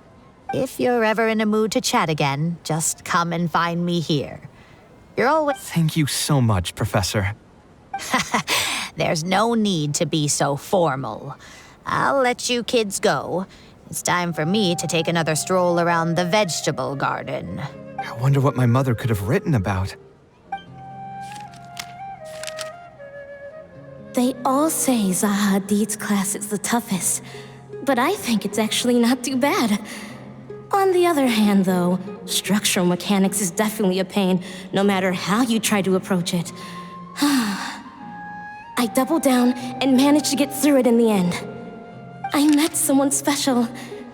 At first, I didn't think much of him, but now, I feel very happy whenever I get to spend time with him. We decided to name our son Kaveh. I don't think a younger me would have ever imagined forming such an intimate bond with another person. Back then, I lived only in the shadow of myself, as well as that of the dream in my heart. The bad news came. And even though it's been several days now, I still can't bring myself to come to terms with what happened. My eyes are so swollen it's hard to see. What if they're all lying to me, and this is just a long, cruel dream? But I have to face reality. I still have someone to take care of. No matter what happens, I'll do my best to raise my son on my own. Huh? Is this a drawing? Seems like it was done by my mother. This blonde man was probably my father, but who are the other people in the picture? Huh? Why do a few of them look somewhat familiar? From the dates in the notebook, she probably drew this more than 30 years ago. I hadn't even been born yet. Maybe we were thinking too much. Oh, there are a few lines written in the diary about this as well. The one who invited us to the gathering is a talkative woman. Including us, 3 couples showed up. There was also a person who came alone. The talkative woman introduced everyone to each other. She spoke really quickly, so I couldn't quite catch everything she said, but I also didn't feel like asking her to repeat herself. My husband seems to be friends with the man with long ears. I couldn't really join their conversation, so I've resigned myself to sitting in a corner and drawing in my notebook. I don't think I'd be able to become friends with any of these people, especially that stiff-looking couple. That man is certainly very handsome, but he would constantly alternate between disjointed and serious ways of talking. His wife is a bit more bearable. We were not acquainted with each other to begin with, and I doubt we'll see each other again after this gathering. The ambiance of this gathering is surprisingly pleasant, however. Talking to people can allow us to find some peace after a long day. Maybe my son will also partake in these gatherings in the future. I hope he'll be able to make many friends. Who would have thought my mother used to attend that kind of thing? It seemed she was only good at talking about her own work and found it difficult to join into other conversations. As a result, she often kept to herself and would be off to the side, drawing. There's more written on the back. Oh, it seems like it was written to me. Kaveh. I was both overjoyed and distressed when I learned of your decision to continue your studies in Kasharwar. You are very talented, and I am confident that you will become an architect of much acclaim. However, the more talented you are as an artist, the more misery and anguish you may encounter. No one will be able to help you during your journey as an artist. But outside of your life as a creator, you can learn to form connections with other people and enjoy many other things in life. It's the only way to alleviate your suffering. Whenever you feel down, seek out a friend to sit and have a chat. You can accumulate joy and fulfillment by spending time with them. The positive feelings you gain will get you through the long and difficult years. Never forget that companionship is the most important thing of all. So that's the answer she prepared for me. She really thought long and hard about me and my future. Well, now that I've read her words, do you think I should accept Tainari's invite and attend that dinner at Pardis Di? The thought definitely crossed my mind. Although it'd be nice to get together with friends and chat the night away, I don't want to bring down other people's moods because I'm sad. Besides, don't most people hate the feeling of seeing their friends troubled and being unable to help? And what's worse, nearly all of my problems can't be easily resolved with some encouraging words or gesture. And don't forget, I'm also older than all of them. As their senior, I should appear to be a bit more responsible. Huh, you're right. I really didn't expect to run into him here. I swear, his nose must be just as sensitive as his ears. Well then, I guess it's best that we go and join him for dinner. That means I'll owe him yet another meal now. You know what? I'm not going to overthink it. I'll see you tomorrow at Pardis Di.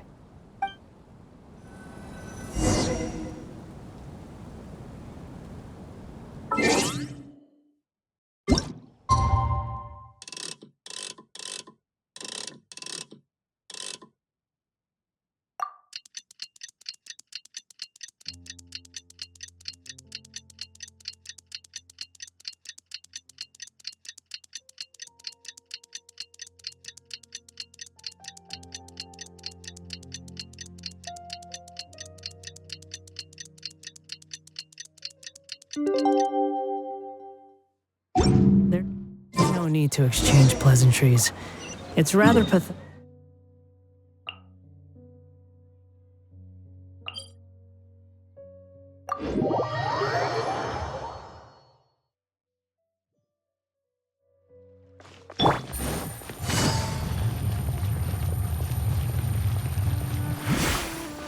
Squall and Fury!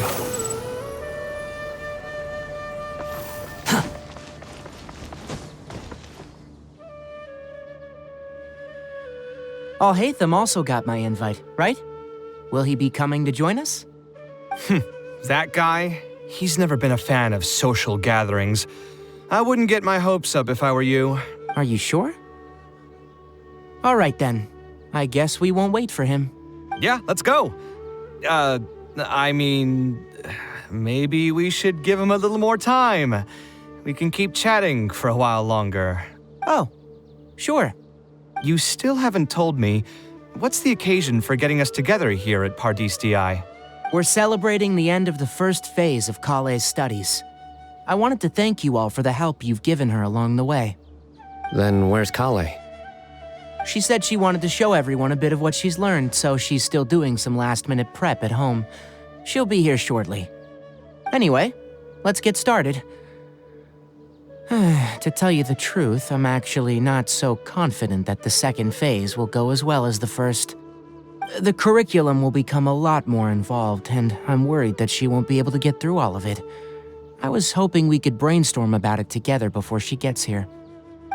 I knew this wouldn't be just a simple free dinner. Is that why you also invited Alhaitham? Yes, I thought it would be good if we could all put our heads together about this. Anyway, let's take a quick trip down memory lane. What did you guys do when you ran into a problem that you didn't know how to solve? Or got assigned a project that you knew you weren't gonna finish on time? Never happened to me. I'd just pull another all-nighter. You two are hopeless. Does anyone have a more useful answer to the question? Ooh, that's a good point. Confidence is the most important thing. Once you lose your sense of confidence, it'll become all but impossible to find the motivation to study. This could be a potential direction. I have already redesigned the literacy curriculum, and I was originally hoping to ask Alhaitham for his opinion, but... It's very simple. Instead of focusing on the amount of material you would like to teach, focus on the amount the student would be able to remember. Wow, you actually showed up. I could probably count the number of times you've actually come to gatherings like this on just one hand. It's still more than the number of times you've managed to get a proposal approved on the first try. As long as you're still aware. So, what made the difference this time? Are you looking to drink your sorrows away with some friends? That's your purpose for being here, not mine.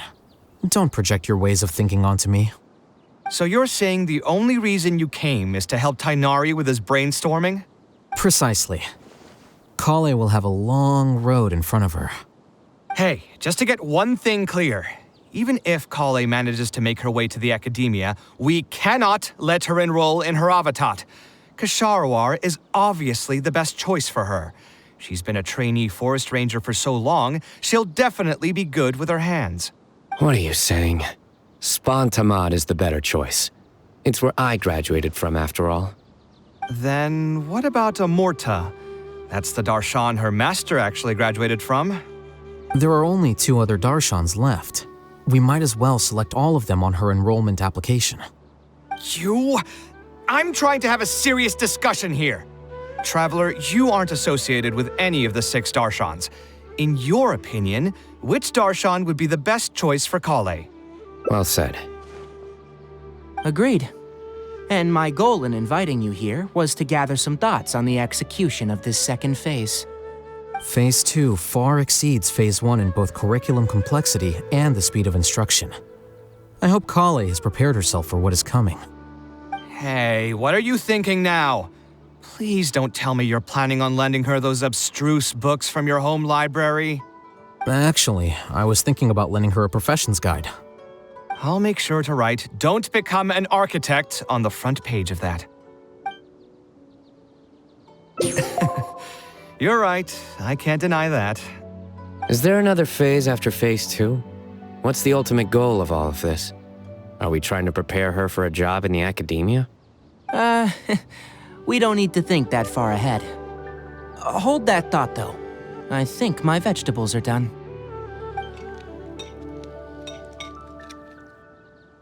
I'm telling you, that client had no idea what he was talking about. No matter what I did, he had something bad to say about it. Have you considered finding another client? They're all the same. I haven't had a good night's sleep for months now. Who do they think they are, ordering me to alter my design over and over again just because they have some mora? It's too late now to change careers. You might as well try to find some joy in the pain. Besides, you'll be getting up in the middle of the night to make edits to your own design even when the client doesn't request it. No. That's not true. Cheer up, Kaveh.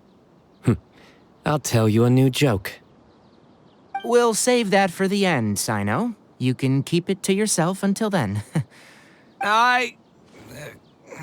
Whatever. I'm not going to use my brain anymore. Let's drink tonight to our heart's content.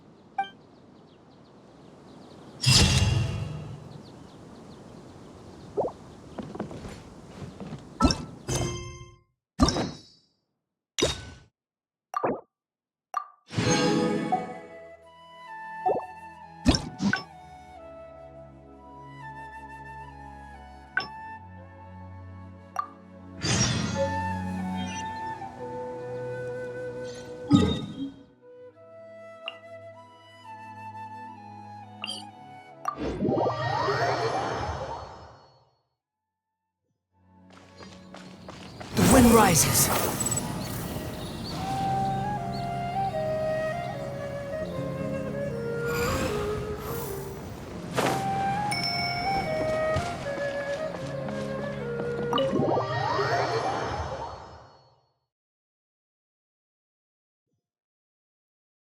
Alhaitham isn't in, so feel free to sit wherever. I'll bring out the box.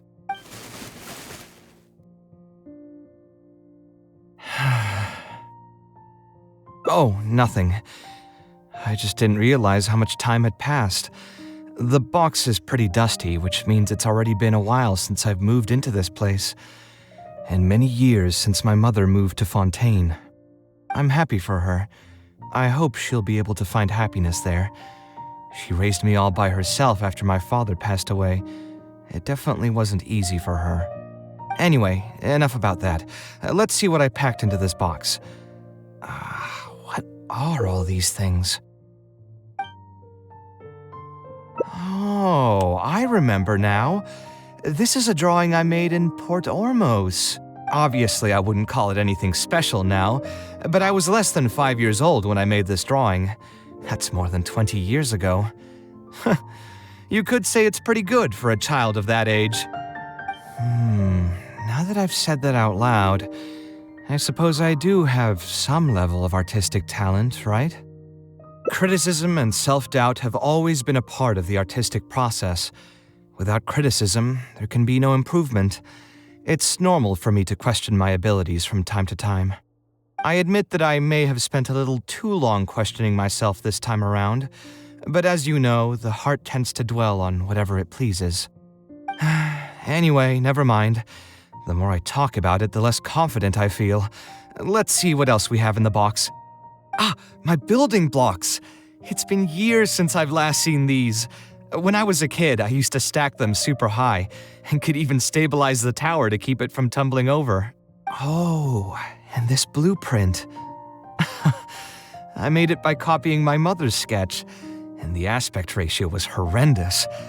It's still technically the first blueprint I made myself, though. I was super proud of myself when I finished it, and put it in the same pile as my mother's sketches, hoping she'd notice and compliment me for my good work. Unfortunately, my mother didn't realize that I had put it there. When she had a meeting with a client the next day, she handed my blueprint to him by mistake.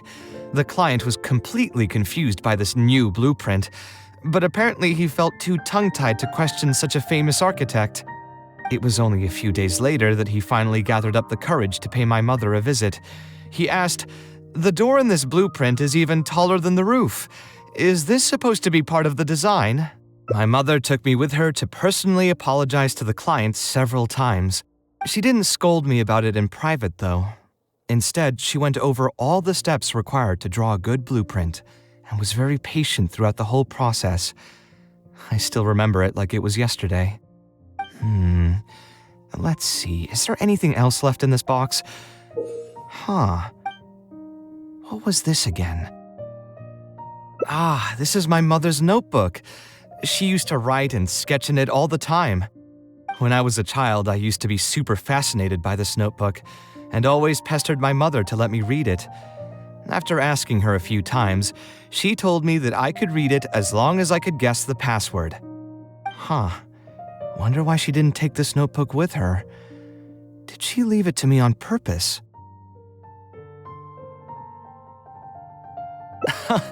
If only I could. I never managed to guess the password. Hey, it's not a matter of time, it's a matter of inspiration. That's what we need to guess the password. Who knows, maybe this time something will click in my head, and the answer will just present itself. Let me think. What could it be? I could tell what you were thinking. Don't worry, I tried all the easy guesses a long time ago. I've tried my name, my father's name, my mother's name, my grandparents' names on both sides, and all of our birthdays. I've tried every name and number remotely related to my family. I've even tried stuff like Love You Kaveh, Take Care, and Yours Truly. I've tried every cheesy phrase and well-wish in the book, but this lock has refused to budge. I wouldn't try that route again. I have a hunch that it won't be that simple. Also, if she really did use something like that, she'd never hear the end of it from the folks over at Haravatat if they ever found out. Yeah, you're right. Although I was hoping to find some words of wisdom from my mother, if I stop and think about it, her words may not be the advice that I need to hear right at this moment. Everyone's life journey is different. Traveler, you've visited many lands and met many people, so I'm sure you've run into situations where some advice wasn't exactly suitable for the situation at hand. I just got an idea though. If I want to rekindle the creative passion that I had before, instead of trying to unlock an old notebook, why don't I take a walk around the parts of town that had changed my life? What do you think? I'm glad you agree. Then let's start by taking a quick stroll around the academia.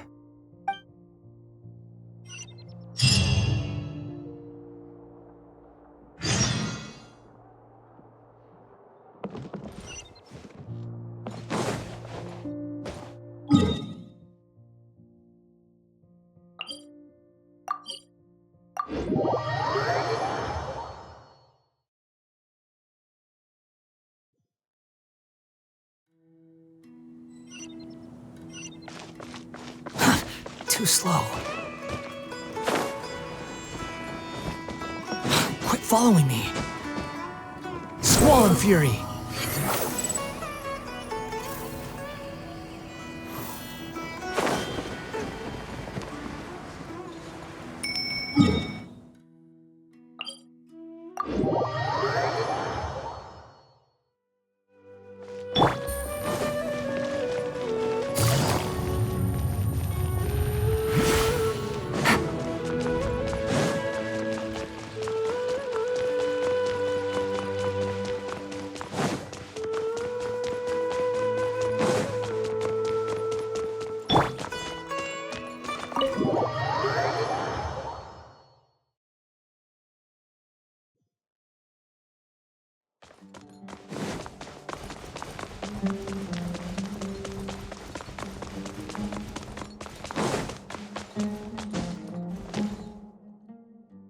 Of all the places in the academia, I remember this one most. When my studies got busy, I used to pull all-nighters here trying to finish my blueprints. Who doesn't miss their time at the academia? Life was a lot simpler then, and we all had far less troubles. I created many designs that I thought were beautiful in the House of Dana. I drew whatever came to mind, since I didn't have to care about budget constraints or turning them into reality. If I had to give a reason, it'd probably be because I like the ambiance here. The academia also had a rule that allowed scholars to annotate any physical books they came across. As a result, the books here are chock full of scholars' wisdom across many generations.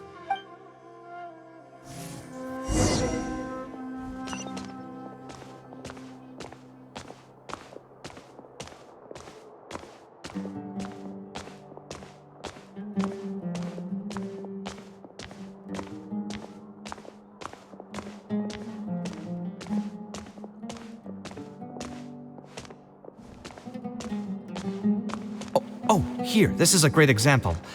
This book, History of Ancient Sumeru Architecture, contains some analysis that I did many years ago. Huh? Why is Alhatham's handwriting also in here? When did he ever read this book? I guess it's probably from when we worked on that research project together. Anyway, he probably never cared to tell you this, but the House of Dana is where Alhatham and I first met. I came here to do my homework, and saw him sitting by himself next to that row of bookshelves. A group of Haravatat scholars were chatting near him, but he looked as if he was too lazy to join them.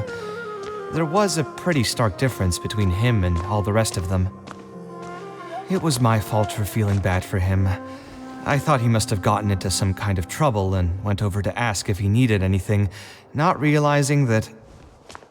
Not realizing that you were in fact the one in a whole heap of trouble? Alhatham? Why are you here? The House of Dana is a public space. Anyone can come here, no? But shouldn't you be at the records room at this hour? You're not here to watch me make a fool of myself, are you? You think I would derive amusement from watching you fall into depression over your life's various troubles? If that's the case, then I suppose I must have been entertaining myself for years. I came here to pick up a few files. If your voice hadn't managed to get through my soundproof earpieces, I probably wouldn't have noticed you. All right. I admit I was probably overreacting just now. Probably not when he's right here with us. As his senior, I shouldn't try to tarnish his reputation.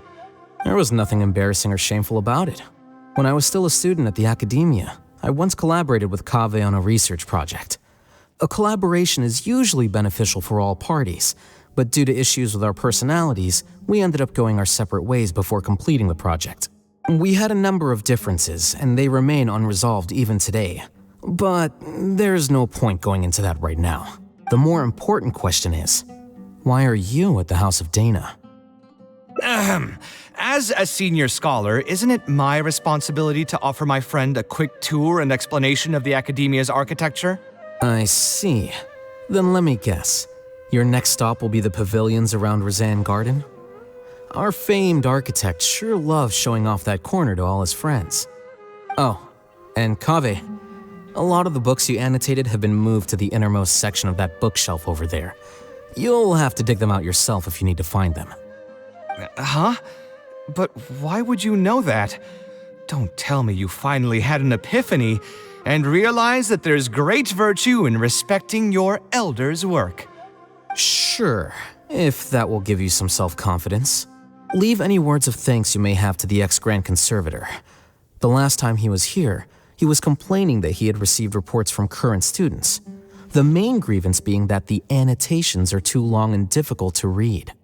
As a result, the books you annotated have been moved to the back shelves. What? But all of my annotations were extremely important. Instead of reporting me, they should have been thanking me for my service. The notes that I took, They couldn't have asked for a better analysis of those books. Okay, just you wait. I'm going to fix this right now. I'll dig all the books out and return them to the proper shelves. Oh, we'll wait. Anyway, you were about to say he's feeling a bit down? Put through the ringer. What an interesting phrase. I assume he used those exact words himself? He probably did suffer quite a bit, that's true. He always spends a lot of time editing his proposals, with the goal of satisfying as many of the client's preferences as possible. But the satisfaction of one client will not translate to general satisfaction with his work. Many problems in life can only be solved by a fundamental change of attitude. As the leading genius of Kshahrewar, Kaveh should have both the right and the confidence to reject any unreasonable demands. There are plenty of architects in Sumeru who are inferior to him in skill, yet far more irascible in temperament. What's more, there are plenty of people who look up to such individuals as paragons of staying true to one's principles. Clearly, his predicament is inevitable, since he holds other people's feelings as more important than his own. Of course, each person is different, and we should respect the paths that they have chosen for themselves. Admonitions will serve no purpose. People tend to succumb to familiar pitfalls, and this is especially true for those who believe it's their duty to carry more burdens on their shoulders.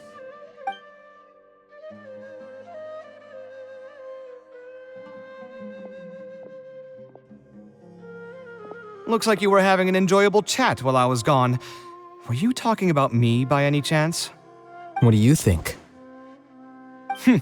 What else is there to talk about? Surely no one would be interested in talking about the files that you were browsing through earlier. Anyway, you should take a look at this. Look at this comment on page 82. Dear Kaveh, thank you so much for annotating this book in such detail. It was a great help to me. See that? Now that's how a student should treat their seniors. And it looks like you're already in a much better mood now. It really doesn't take much to make you happy, huh? Me happy? I'm mocking that retired blockhead for being so full of himself. He understands nothing about the true beauty of architecture. When I can find some time, I'll have a serious talk with him about making sure these books are put where they belong. Why don't you just move all the books yourself? It's not like he hasn't cursed you out before. What was that nickname he gave you while you were in the academia? The Urchin of Kshahrewar? Kaveh had a habit of scribbling and writing in all kinds of books. Hey! You didn't need to bring that up. At least not when I'm still standing here. Oh, actually, I also found a really old sketch in one of the books over there. See? Doesn't it remind you of something? Huh? Don't tell me even you don't get it. Don't ask me. This is the time you specifically put aside to brag about yourself. Feel free to hoard all the spotlight you want. You? In that case, allow me to explain. Although this sketch is a little abstract, you can plainly see from the road plans that this was an original concept for the expansion of Port Ormos. We can also plainly see that the designer was a huge fan of this project. It's the project he loves to talk about the most, second to the Palace of Alcazarzaray.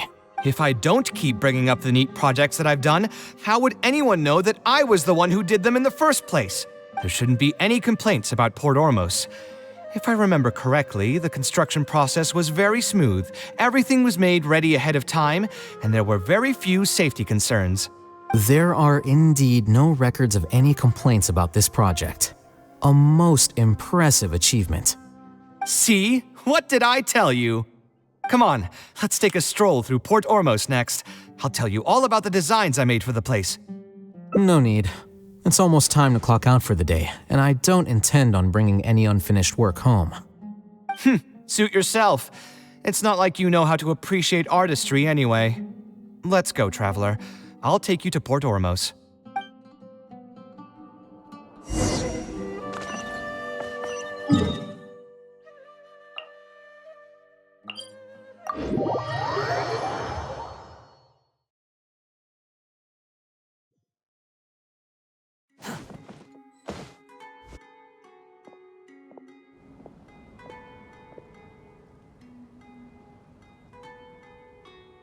Port Ormos. No, I didn't design any one specific building. Most of my work here concerned structural renovation. Port Ormos had already existed since I was still a young child. It wasn't as large as it is now, though. It only came to its current size after a sizable expansion. I was part of that project. The arch bridge over there, for example, that was one of my designs. When I was first tasked with the project, I decided to reference the growth patterns of nearby trees to split Port Ormos into 2 levels. My goal was to improve the overall utilization of space. We ran into a lot of issues during construction, but thankfully, we were still able to achieve the original vision. Residents can now behold all the ships entering and leaving the harbor from the vantage point of the bridge, while visitors can recognize the site of Port Ormos from a long ways away. I was still young and new to the trade back then. I could hardly believe that an idea in my head could become reality and remain in the world for many years to come. The true cornerstone of the creative process. The point about the design that will be ultimately used to judge its true worth. It was the first time that it became crystal clear in my mind. Once built, a building will continue to stand. Countless people will see it, and countless more will step inside it. Its final worth, whether it's good or bad, will be assessed by the countless generations of people that interact with the building during their lives. You think so? I'm glad to hear that. But even with this project, I still had one small regret. My budget was tight, and I was unable to use the higher quality timber I had originally intended for the design. I knew that some concessions on aesthetics would be needed as soon as I agreed to a proposal that prioritized the practical functions of the project. Us creative types know better than anyone that most projects cannot be completed without a few regrets. Even the Palace of Alcazarzare was not perfect. Yeah, you're right. I should learn to look toward future opportunities and believe that any regrets I have can be overcome in time. We've spent long enough here. There's still one last place I want to go, but it's a little far. Would you be interested in a quick trip to the desert? Great. Most of my projects over the last few years have had something to do with the desert, partially because there's a special place there that I often visit. This is a rare opportunity, so why don't you come along and see it for yourself? If you ever feel down, maybe you'll be able to go there and feel better too.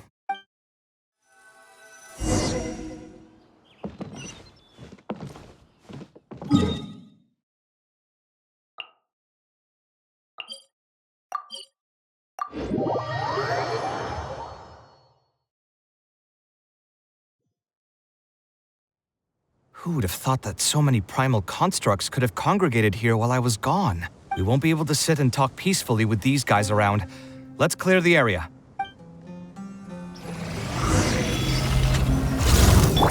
Illusion shattered! Quietly now. A bitter pill to swallow. Remember, health comes first. Game's up. Fun's over. Sight clear!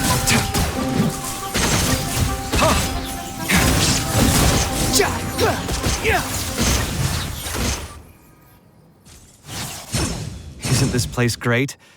I often come here to clear my mind when I'm dealing with a difficult situation. You know what I mean. Everyone finds themselves in frustrating situations once in a while. Just take me as an example. My family life got shaken up quite a bit when I was young. I struggled in school, and I got into a huge pile of debt building the Palace of Alcazarzare. Although Alhaitham thinks that it's because of my personality that I continue to live in the shadow of the past, I think it's also just a part of life. Plus, if I look back, I've honestly had my fair share of good luck as well. You could probably say I've followed in the path of my mother. Like her, I've gained a name for myself as an architect, built something that's seen as my magnum opus, and found many projects that others have entrusted to me to finish. Life is too boring when you live with no enthusiasm and passion. Only those who believe in the inherent meaning of it can capture the small nuances of everyday life and turn them into inspiration for beautiful designs. Of course, I will concede that loving something also means taking it to heart. So to an extent, caring is also a source of pain. If I didn't love my work, I wouldn't be so torn up about it all the time. But still, isn't this place beautiful? Despite the erosion from the winds and changing seasons, you can still perceive its past beauty and glory. With different landforms come different architectural styles. The desert's history has left it with few records regarding its buildings, so I often visit the desert to investigate things in person.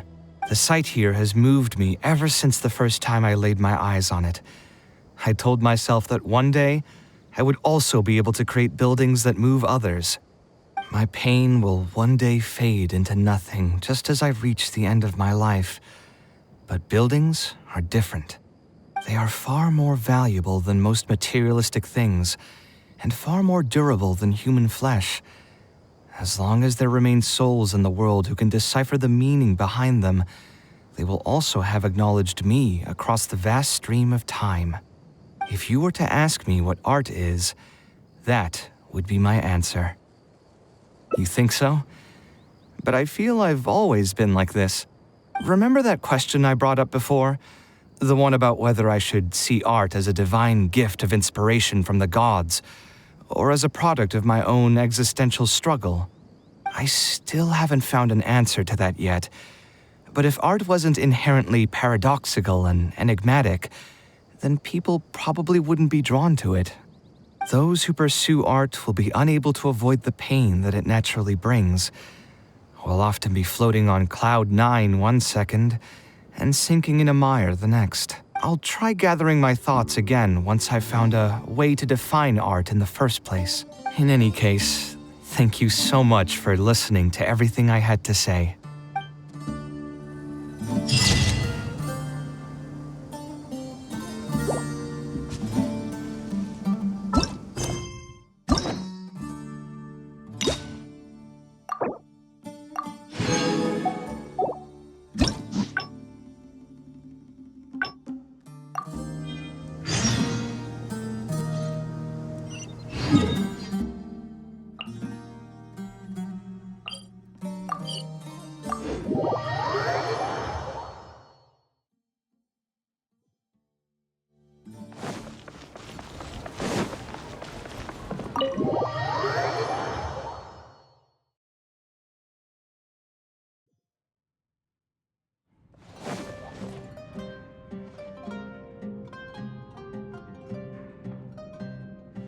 Taking this commission was truly the worst decision ever.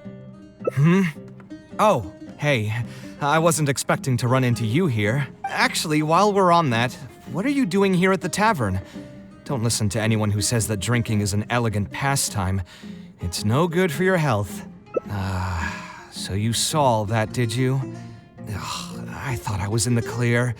I made sure to double-check that nobody I knew was around.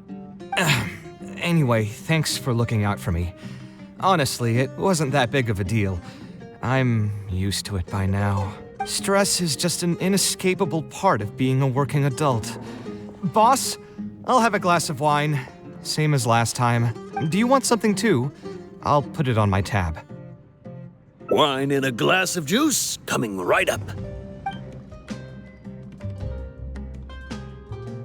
I know you're already keeping a secret from me, but if you could add this one to the list as well, I'd really appreciate it.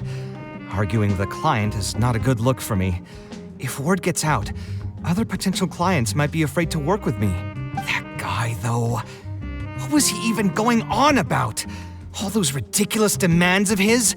He's just a blabbering fool trying to act like a know-it-all. Another glass, please, boss. I'm not leaving today till someone has to carry me out. You've got it, sir. I gotta say, though, it almost feels like you're saying that every other day now. It really is every other day that you'd run into a client who knows nothing about construction requirements or architectural style. If this was in the past, I'd never have gone through 6 whole drafts trying to accommodate the client's preferences. But perhaps getting used to this just means that I've grown numb to it. I've worked on so many projects since graduation, and none of them have been approved at the first pass. I would spend a lot of time altering my designs, and by the time the clients were finally satisfied, all my passion and enthusiasm would be gone. It feels like I'm straying further and further from my artistic vision with every change I have to make. I suppose, though, that just sticking to your guns and completely disregarding other people's feedback would also not be a good thing. All of this makes for a real paradox, one that particularly crops up in my work, too. In the end, what is the true meaning of art? Should I see it as a divine gift of inspiration from the gods, or an expression of the light of my own wisdom? Here's your drink. How are you already spouting nonsense after just one glass? Your tolerance is usually much better than that. Boss, what do you think is the meaning of art? The meaning of art? Really, my friend, who in Sumeru understands art better than you? Anyway, I don't know about art, but I do know that I'm interested in business, and some patrons are waiting to be served. So, you'll have to excuse me for now. Just holler if you need anything. What do you think, traveler? Exactly. So our thoughts on the meaning of art are rather similar. In Sumeru, and especially Sumeru of the past, the arts are not a popular discussion topic. Trying to talk about the arts is basically the key to killing any conversation. It's too bad that I'm not in my best form today. Otherwise, we could have talked about this for a little longer.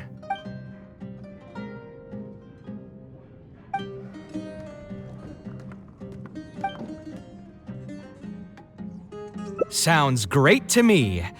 I don't even want to think about this project anymore. But what should we do? It's probably not a good idea to just drink until I pass out here. A different career. I see. That's not a bad idea. I think I've heard a saying somewhere before. 80% of a working adult's woes are due to not having enough mora in the bank.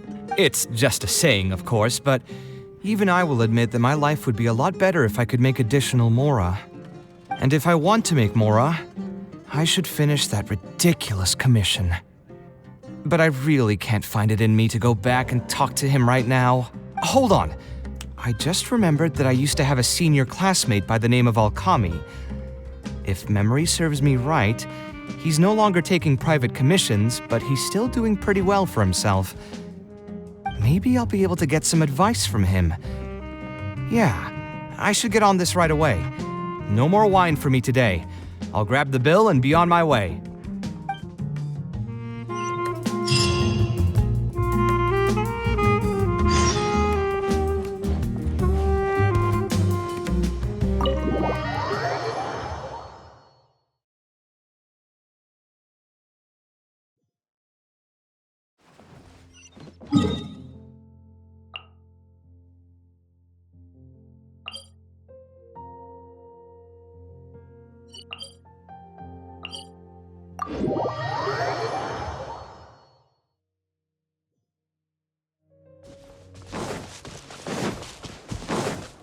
Behold!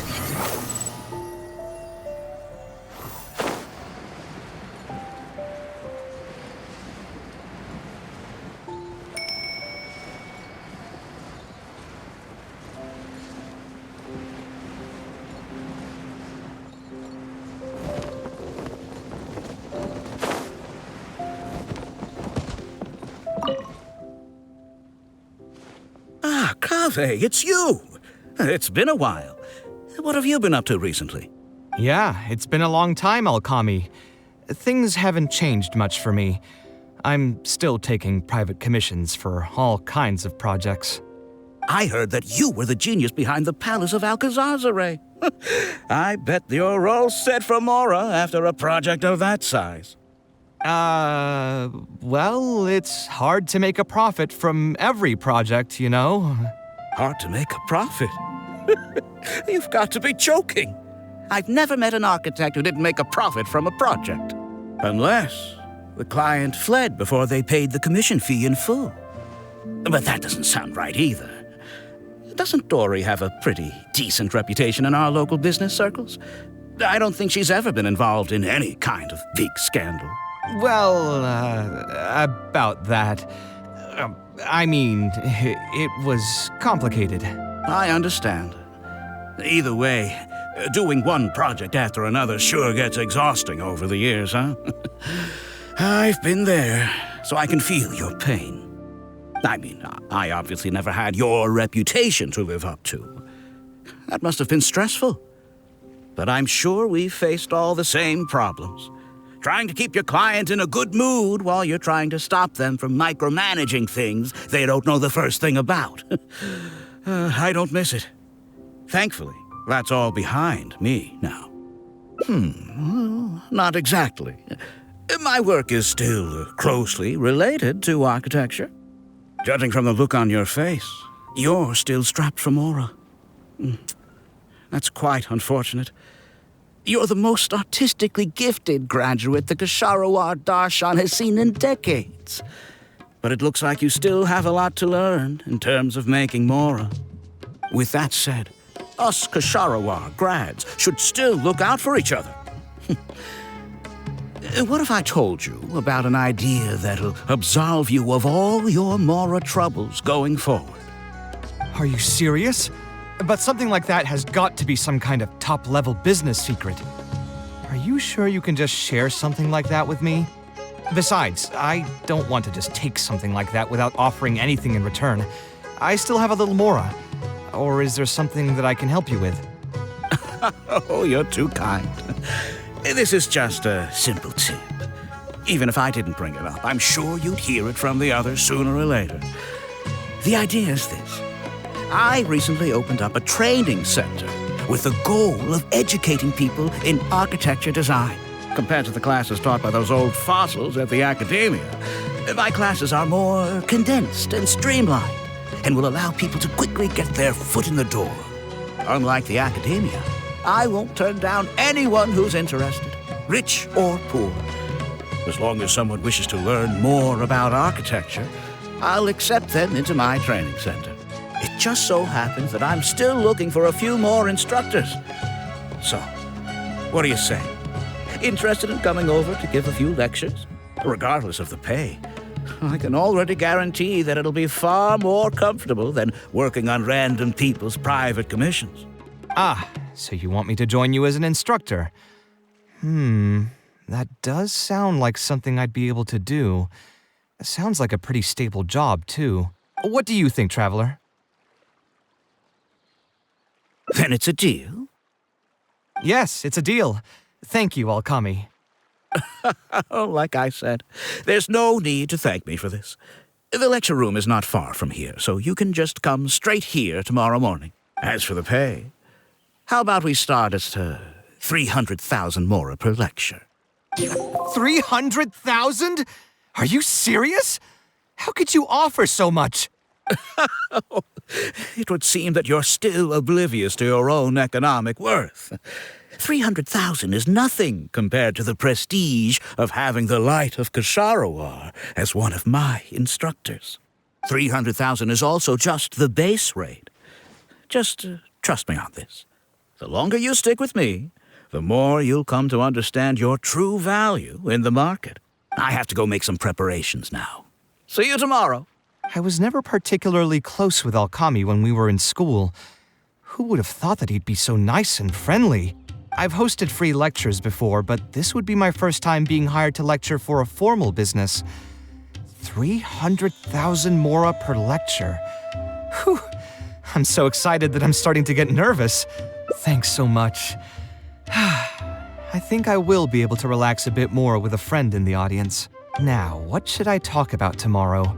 Some lessons I've learned over the past few years? I should probably save those for later. For my first lecture, I should start by getting them more interested in the field. All right, let's meet here again tomorrow morning. I should hurry home and create some kind of lesson plan. If I'm going to become an instructor, I should make sure I show up prepared.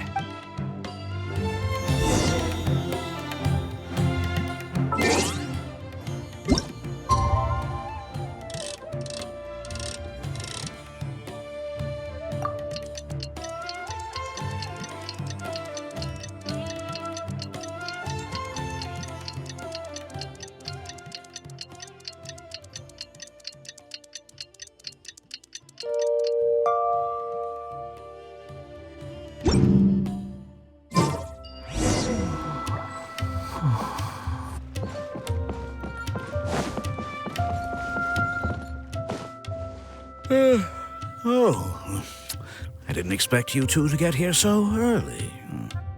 I was up last night preparing for the lecture, but I ended up getting so excited that I couldn't fall asleep. Here, I've prepared a lesson plan. Do you want to take a look? Lesson plan? I must commend you for your dedication. But the training center has already developed its own set of teaching materials. Instead of using your own plan, you can just use what we have here. Of course, you're always welcome to work in some of your own content to add some fun and flavor. Sure, be my guest.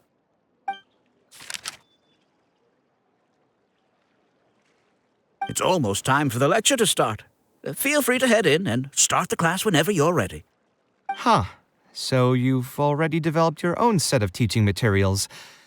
Seems like I won't need the stuff I've prepared after all. Anyway, shouldn't be a problem. I'll just go ahead and use your materials. There's something else I want to ask, though. This isn't going to be a large class, is it? No need to stress. There are only 20 people in this class. There are 14 classes at my training center. Out of all of them, the first class has the best grades, so I've directed them to you. We'll see how well they take to your lectures. 20 people, huh? All right. I think I can handle that. Oh, and one last thing. In the interest of keeping a quiet learning space, only instructors and students are allowed in the classroom when class is in session.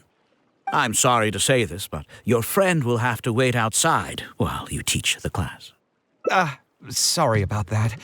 I'll meet you at the door when the class is over then.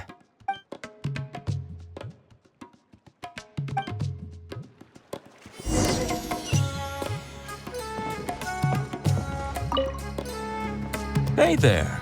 Can I help you? Oh, Alkami? You mean that rich guy who's been making quite the name for himself? Yeah, he commissioned a set of furniture from me a while back. Paid a great deal of mora for it, too. I heard he earned a fortune working as a renowned architect. Now he's opened a training center so others can follow in his footsteps.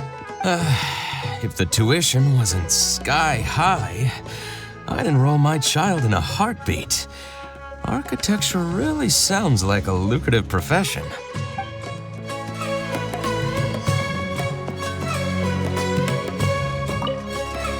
Did you hear? Alkami recruited Kaveh to be an instructor. I bet that'll boost his enrollment numbers. Really makes you jealous, eh?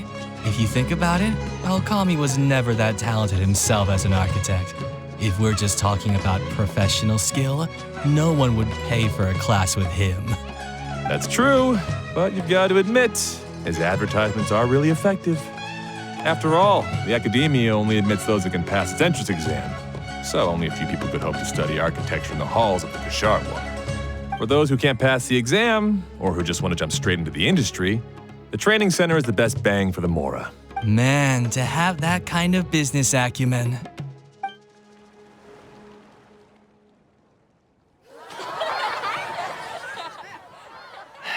All right, everyone. There's no need to be nervous. Class is over, so we can just chat for a bit.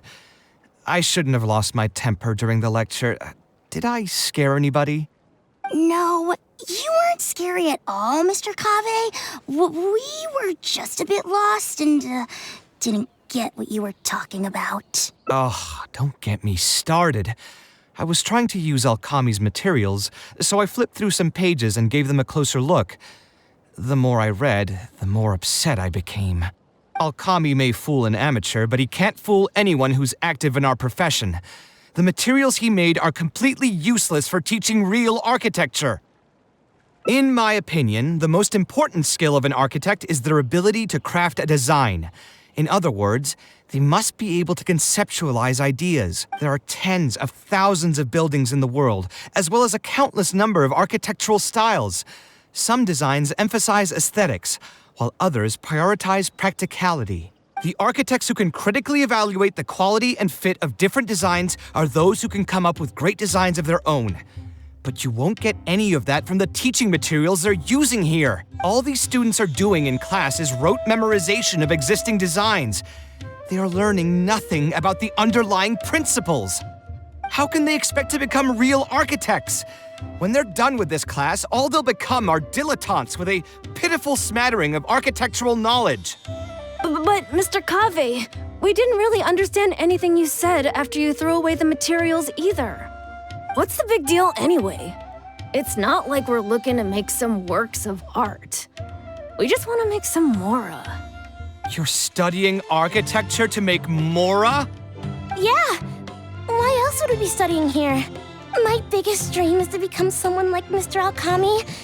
Once I finally make my fortune in architecture, I'll be able to buy anything I like. Huh. In that case, I'm afraid you'll probably be disappointed. The reality is that the work of an architect is very difficult, and the pay is not lucrative at all. Believe me, I'm a perfect example. But how? Mr. Alkami just told us last night that you made a killing by building the Palace of Alcazarzare. He also said that as long as we graduate from his class, waves upon waves of people will reach out to us with private commissions, and we can just sit back and wait for Mora to fill up our pockets. It won't be long before I can put these miserable days behind me. Come on. And you all believed everything he said? But Mr. Alkami is really rich, isn't he? You... It's pointless trying to argue this with you right now. You've already filled your heads with pipe dreams. Let's go, traveler. Let's hear about Alkami's true plans from the man himself.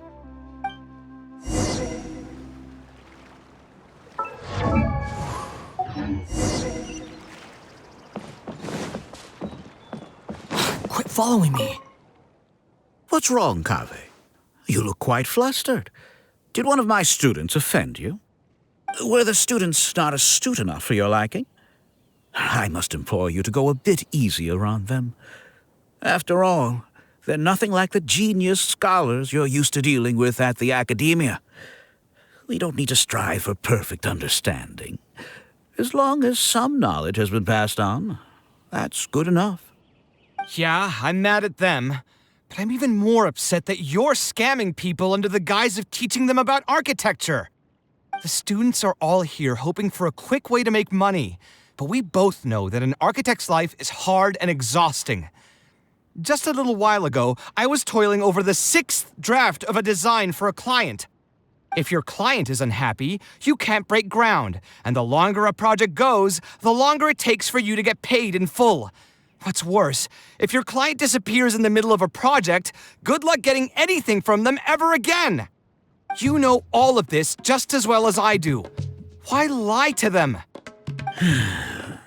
Look, Kaveh, you may be the light of Ksharawar, but like I said, you still have a lot to learn about making Mora. You may deny it all you want, but it's a fact that in today's Sumeru, architecture is a terrible profession. Our clients care very little for the effort we pour into our designs. Instead of appreciating us, they spend all their time nitpicking details and demanding changes, often forcing all kinds of ridiculous ideas onto us. I suppose that's more or less true. Go on. Why should we cling on to a profession that's difficult and unrewarding? If the field is dying, then a person who still wants to make a good living will just have to change their strategy. If it's near impossible to make money as an architect, then why not just establish a training center and train other people to become architects in our stead? Wait, how does that make any sense? Aren't you just leading them into the same trap? We are already stuck, my friend. The more people we can lead into this pit and stack as padding beneath our feet, the more comfortable our lives will be. That's right. Making money as an architect is a slow and agonizing process. In comparison, earning tuition from a training center is far easier. None of the students will ever know, however. In their eyes, all of my income was earned during my years as an architect. It's easy for them to fall for my promise. After all, everyone wants to live the dream of being the person who can spend millions without batting an eye. The more students I get, the more money I earn. And the more real that dream becomes. And then what? Once they graduate, they'll still find out the truth about architecture and struggle to stay afloat amid all the problems we already talked about. When that happens, your facade will pop like a soap bubble. No one will believe you anymore. Ah, but that's just one way to look at the problem. No two people have the same amount of talent. Even if they fail to strike gold in the future, you can't say that it's my fault and mine alone. Oh, and also, I never actually promised that they would achieve financial freedom as long as they become architects. All I did was nudge them towards that belief. I'm not even scared if they do come back and stir up trouble. My training center has all the required permits and certifications. Even the Dendro Archon herself couldn't find fault in any part of my business. How can you sleep at night knowing that you're doing all this? Tell me, is your heart carved out of brick and stone? I can't believe that I once saw you as a decent human being. I am beyond disappointed in you. And the same goes to you. How many years has it been since you graduated from the academia? If you still can't accept something like this, do you just plan on keeping that worthless naivete of yours until the end of time? Only fools will see art as revered and sacred. In the end, art is just another business. Being successful at running a business is an art form in itself. I urge you to think about what I've said. Offloading your pain onto others is the only way a person can live comfortably in this world. As the light of the Ksharowa, you've accumulated plenty of fame and respect. It's high time that you use those resources to improve the circumstances of your own life. Think it over, Kaveh. I still believe our collaboration could be very fruitful.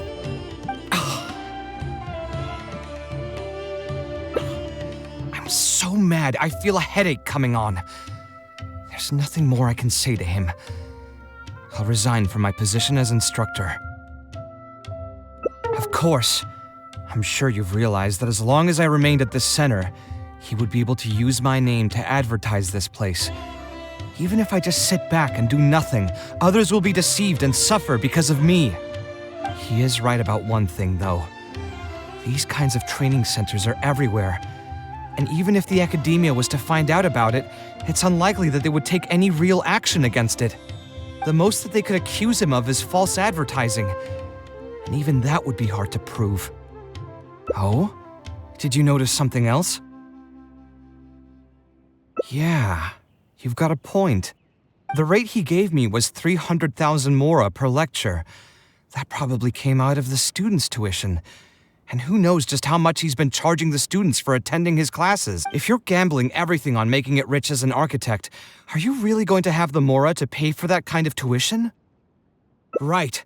We should hurry. The students didn't believe a word I was telling them. They're still daydreaming about making millions. We're never going to get any information from them again if we let Alkami talk to them first. Let's move now before he's had the chance to react.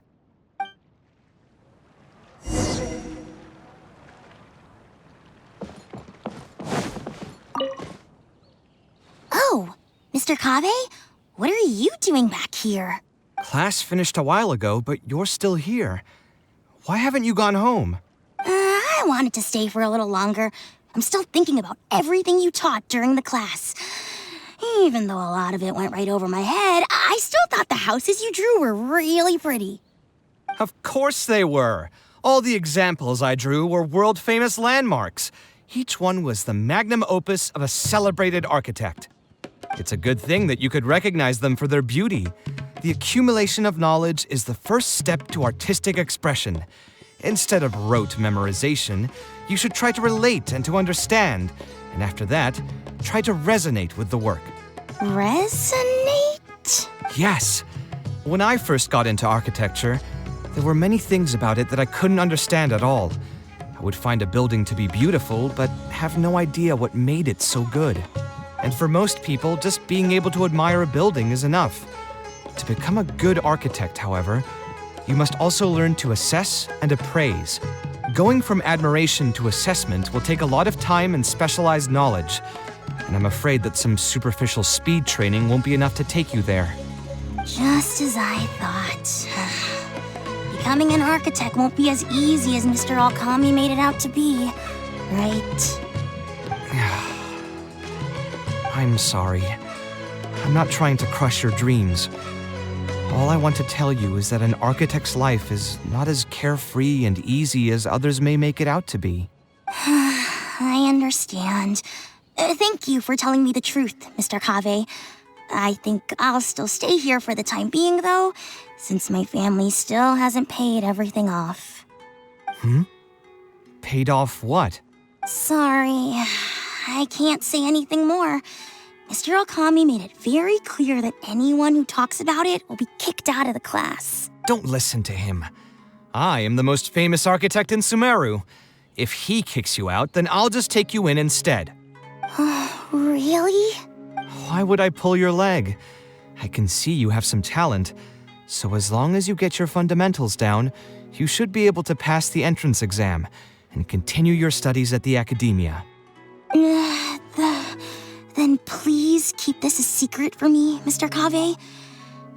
Truth be told, my family is not very well off, so we couldn't really afford the tuition for this class. Mr. Alkami was the one who reached out to my parents. He told them that he knew a merchant by the name of Bahar and that we could get a loan from him. He told all the students that once we graduate, people would come flocking to commission us for projects. If everything went well, we'd be able to pay off everything in just a few years, and all the more we make after that would be ours. How much did your family borrow from this merchant? I think it was several million mora. And what was the interest rate? I'm not really sure. My parents were the ones who signed the contract. All I know is that the stack of papers was as thick as a slab of rock. Yeah, I have a bad feeling too. Something about the whole thing feels dastardly familiar. We need to find that merchant to confirm. But if we were to confront him right now, there's no way he'd admit to anything. Good idea. Hey, tell me, do you know where we'd be able to find this merchant? We last saw him on the north shore of Port Ormos. Who knows if he's still in that area, though? Well, it'd still be worth taking a look. Architecture... No. The arts shouldn't be used as bait for a scam. We need to do something before the students' lives are ruined even further.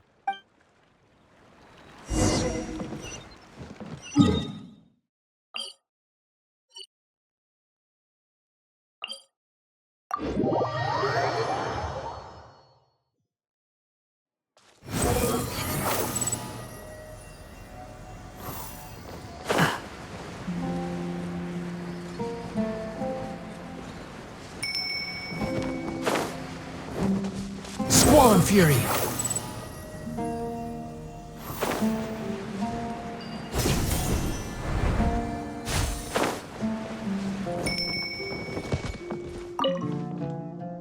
Oh, I don't think I've ever seen you guys before. Here for business? You're Fahar, right? Yes. May I ask who introduced you? Alkami.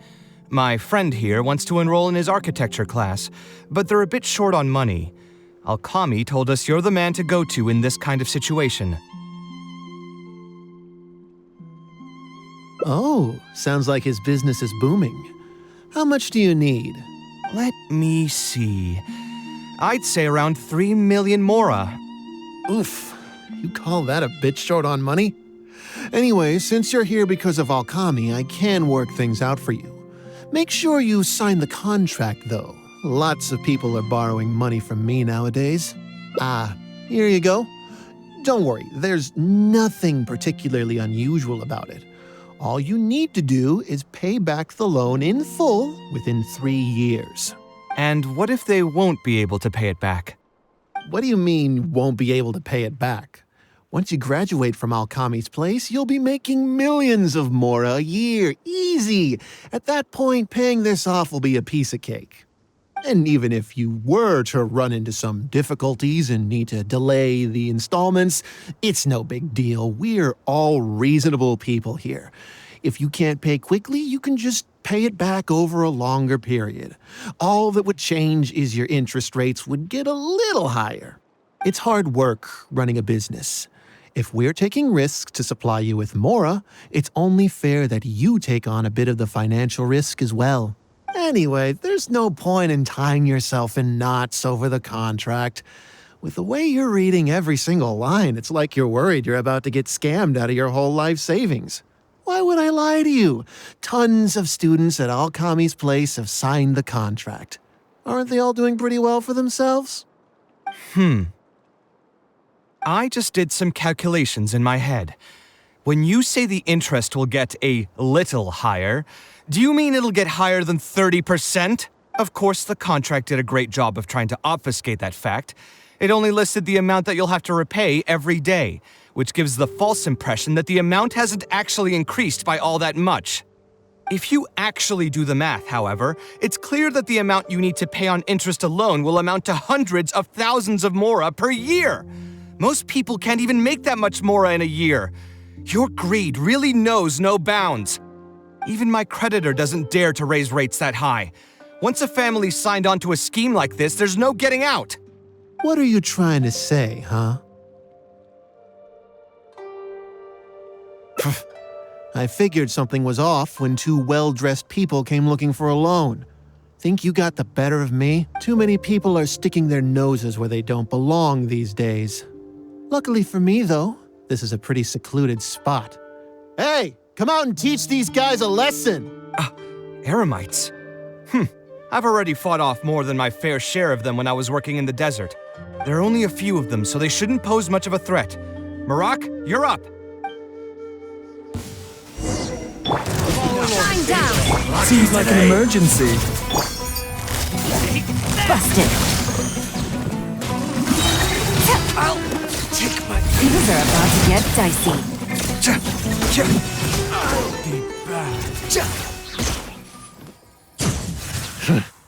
Who are you and what do you want? I don't think we've done anything to hurt or offend you, so why go this far to destroy my livelihood? Debt has the power to upend your whole life. I know very well just how miserable living in debt can be. But my debts are the culmination of many different factors, and my interest rate is still somewhat reasonable. As long as I continue to work with my situation in mind, my debts will eventually be paid off. But these students are different. They have neither the mental preparation nor the financial resources to pay back a debt like this.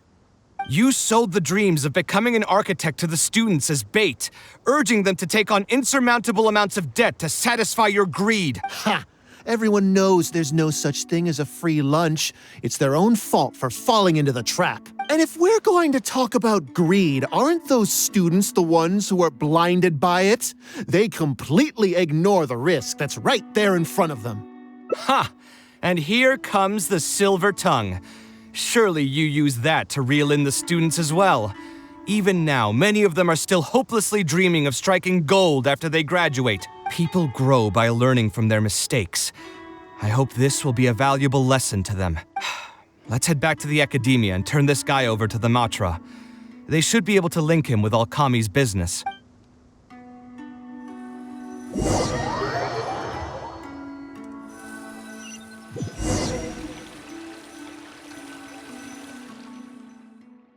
Sino? Didn't think I would run into you here. My vacation just ended not too long ago, so I'm going over some cases at the academia. Who's this?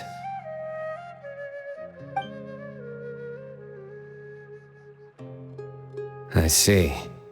Charging an interest rate over 30% indeed constitutes, as it is highly likely that Alkami is also benefiting from this scheme.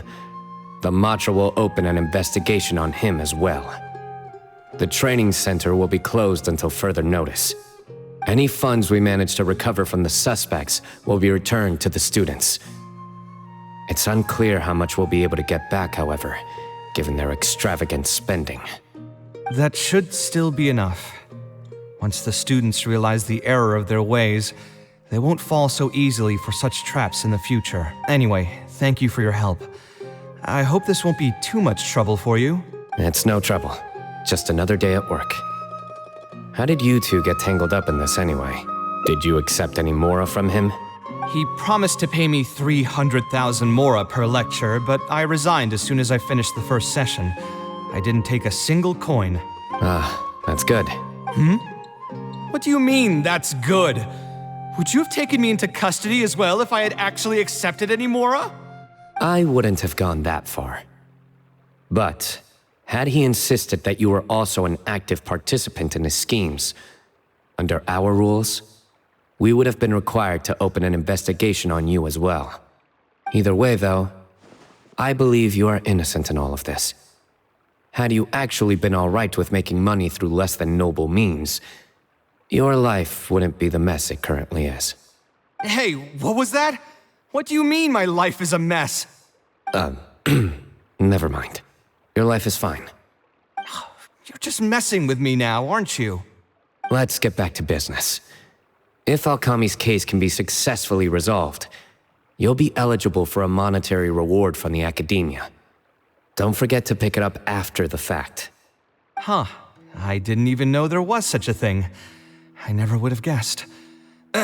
What I'm trying to say is that we didn't report Alkami because we thought we could make some more off of it. The reward will be given regardless of your personal motivations.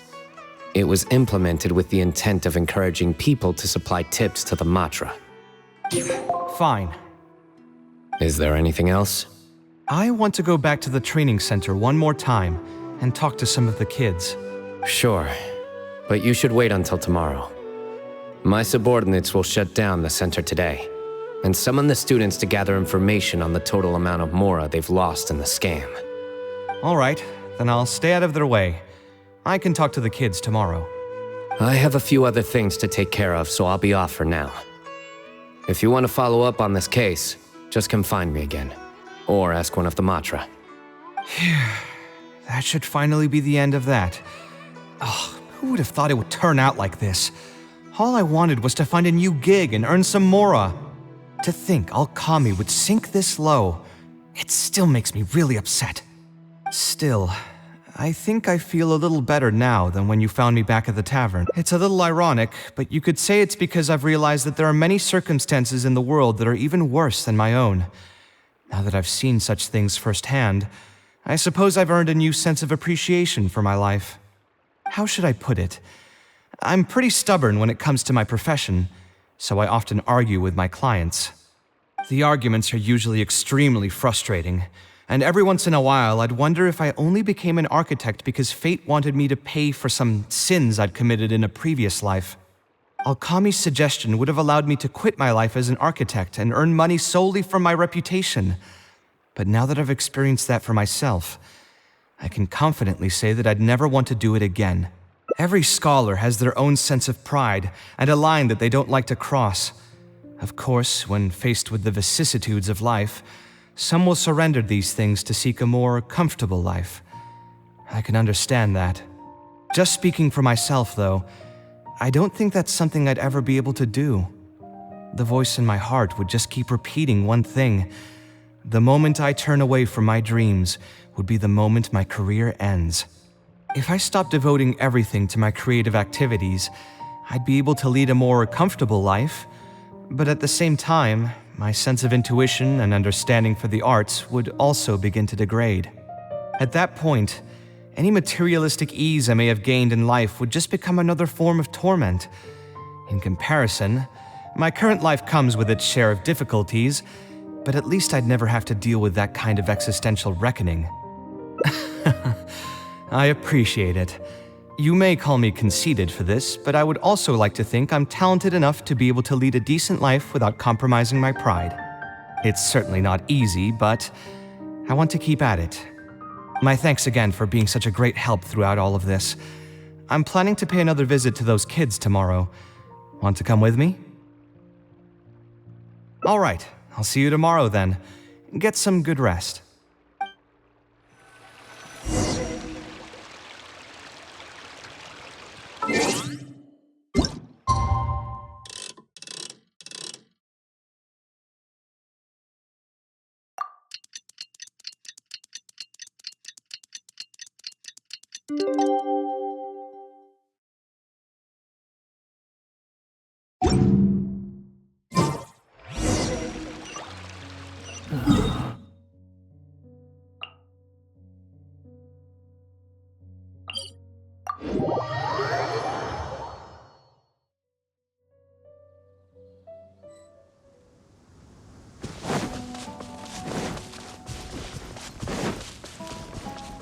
sun rises.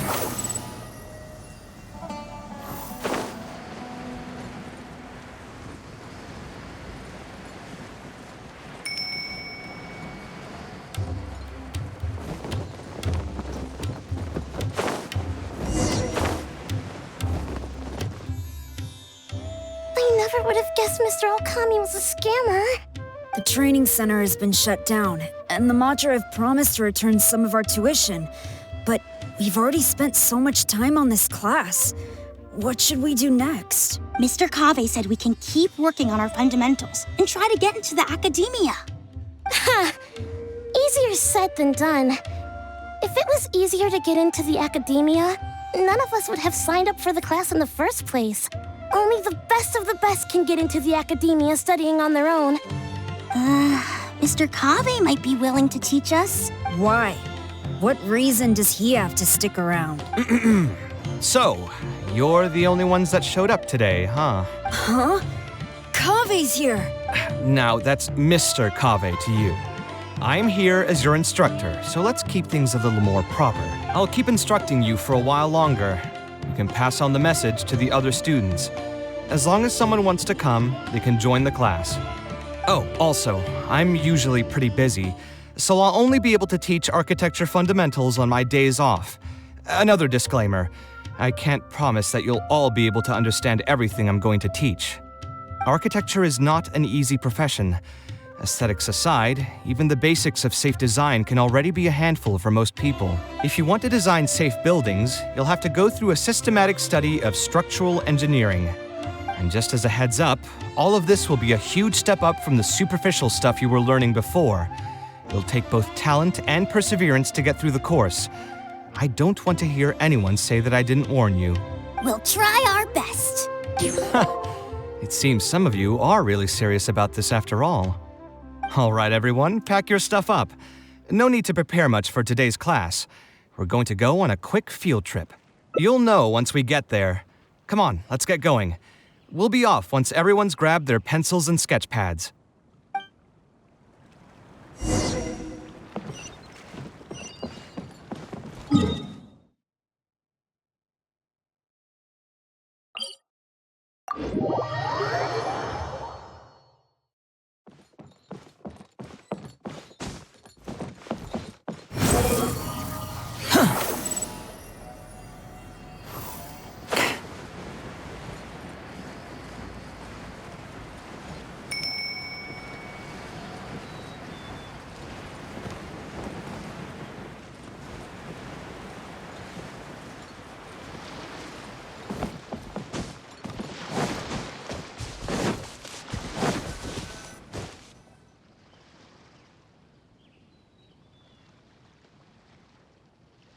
This lighthouse has been around for a long time, and I handled its renovations when I first graduated from the academia. The point of today is not so much about the lighthouse as a building, however. I just want you to take a look at it and do a bit of self-reflection. If you were tasked today with designing a building, how would you want it to look like? Don't think about how you'd actually go about building it for now. Just put your ideas to paper and draw the prettiest building that comes to your mind. So it can be, any kind of building? Yep, as long as you think it'd look good. It doesn't even necessarily have to be a building. If you want, you can draw trees, the ocean, or even a garden area. Draw whatever you'd like. In my experience, it's best to approach the study of architecture from a point of personal interest, rather than for the sake of a career. Both the study and practice of architectural design are extremely difficult. A person who's forced to work on projects that they don't resonate with will only struggle and suffer. So at least for today, I hope the students will be able to create something that they enjoy. There's no need to think about it too hard. They'll have plenty of time in the future to revisit the design and make changes. What do you think? Want to try your hand at it as well? Don't forget that this is a free class from Mr. Kaveh, the Light of the Kshahrewar. On a normal day, this would cost you 300,000 mora.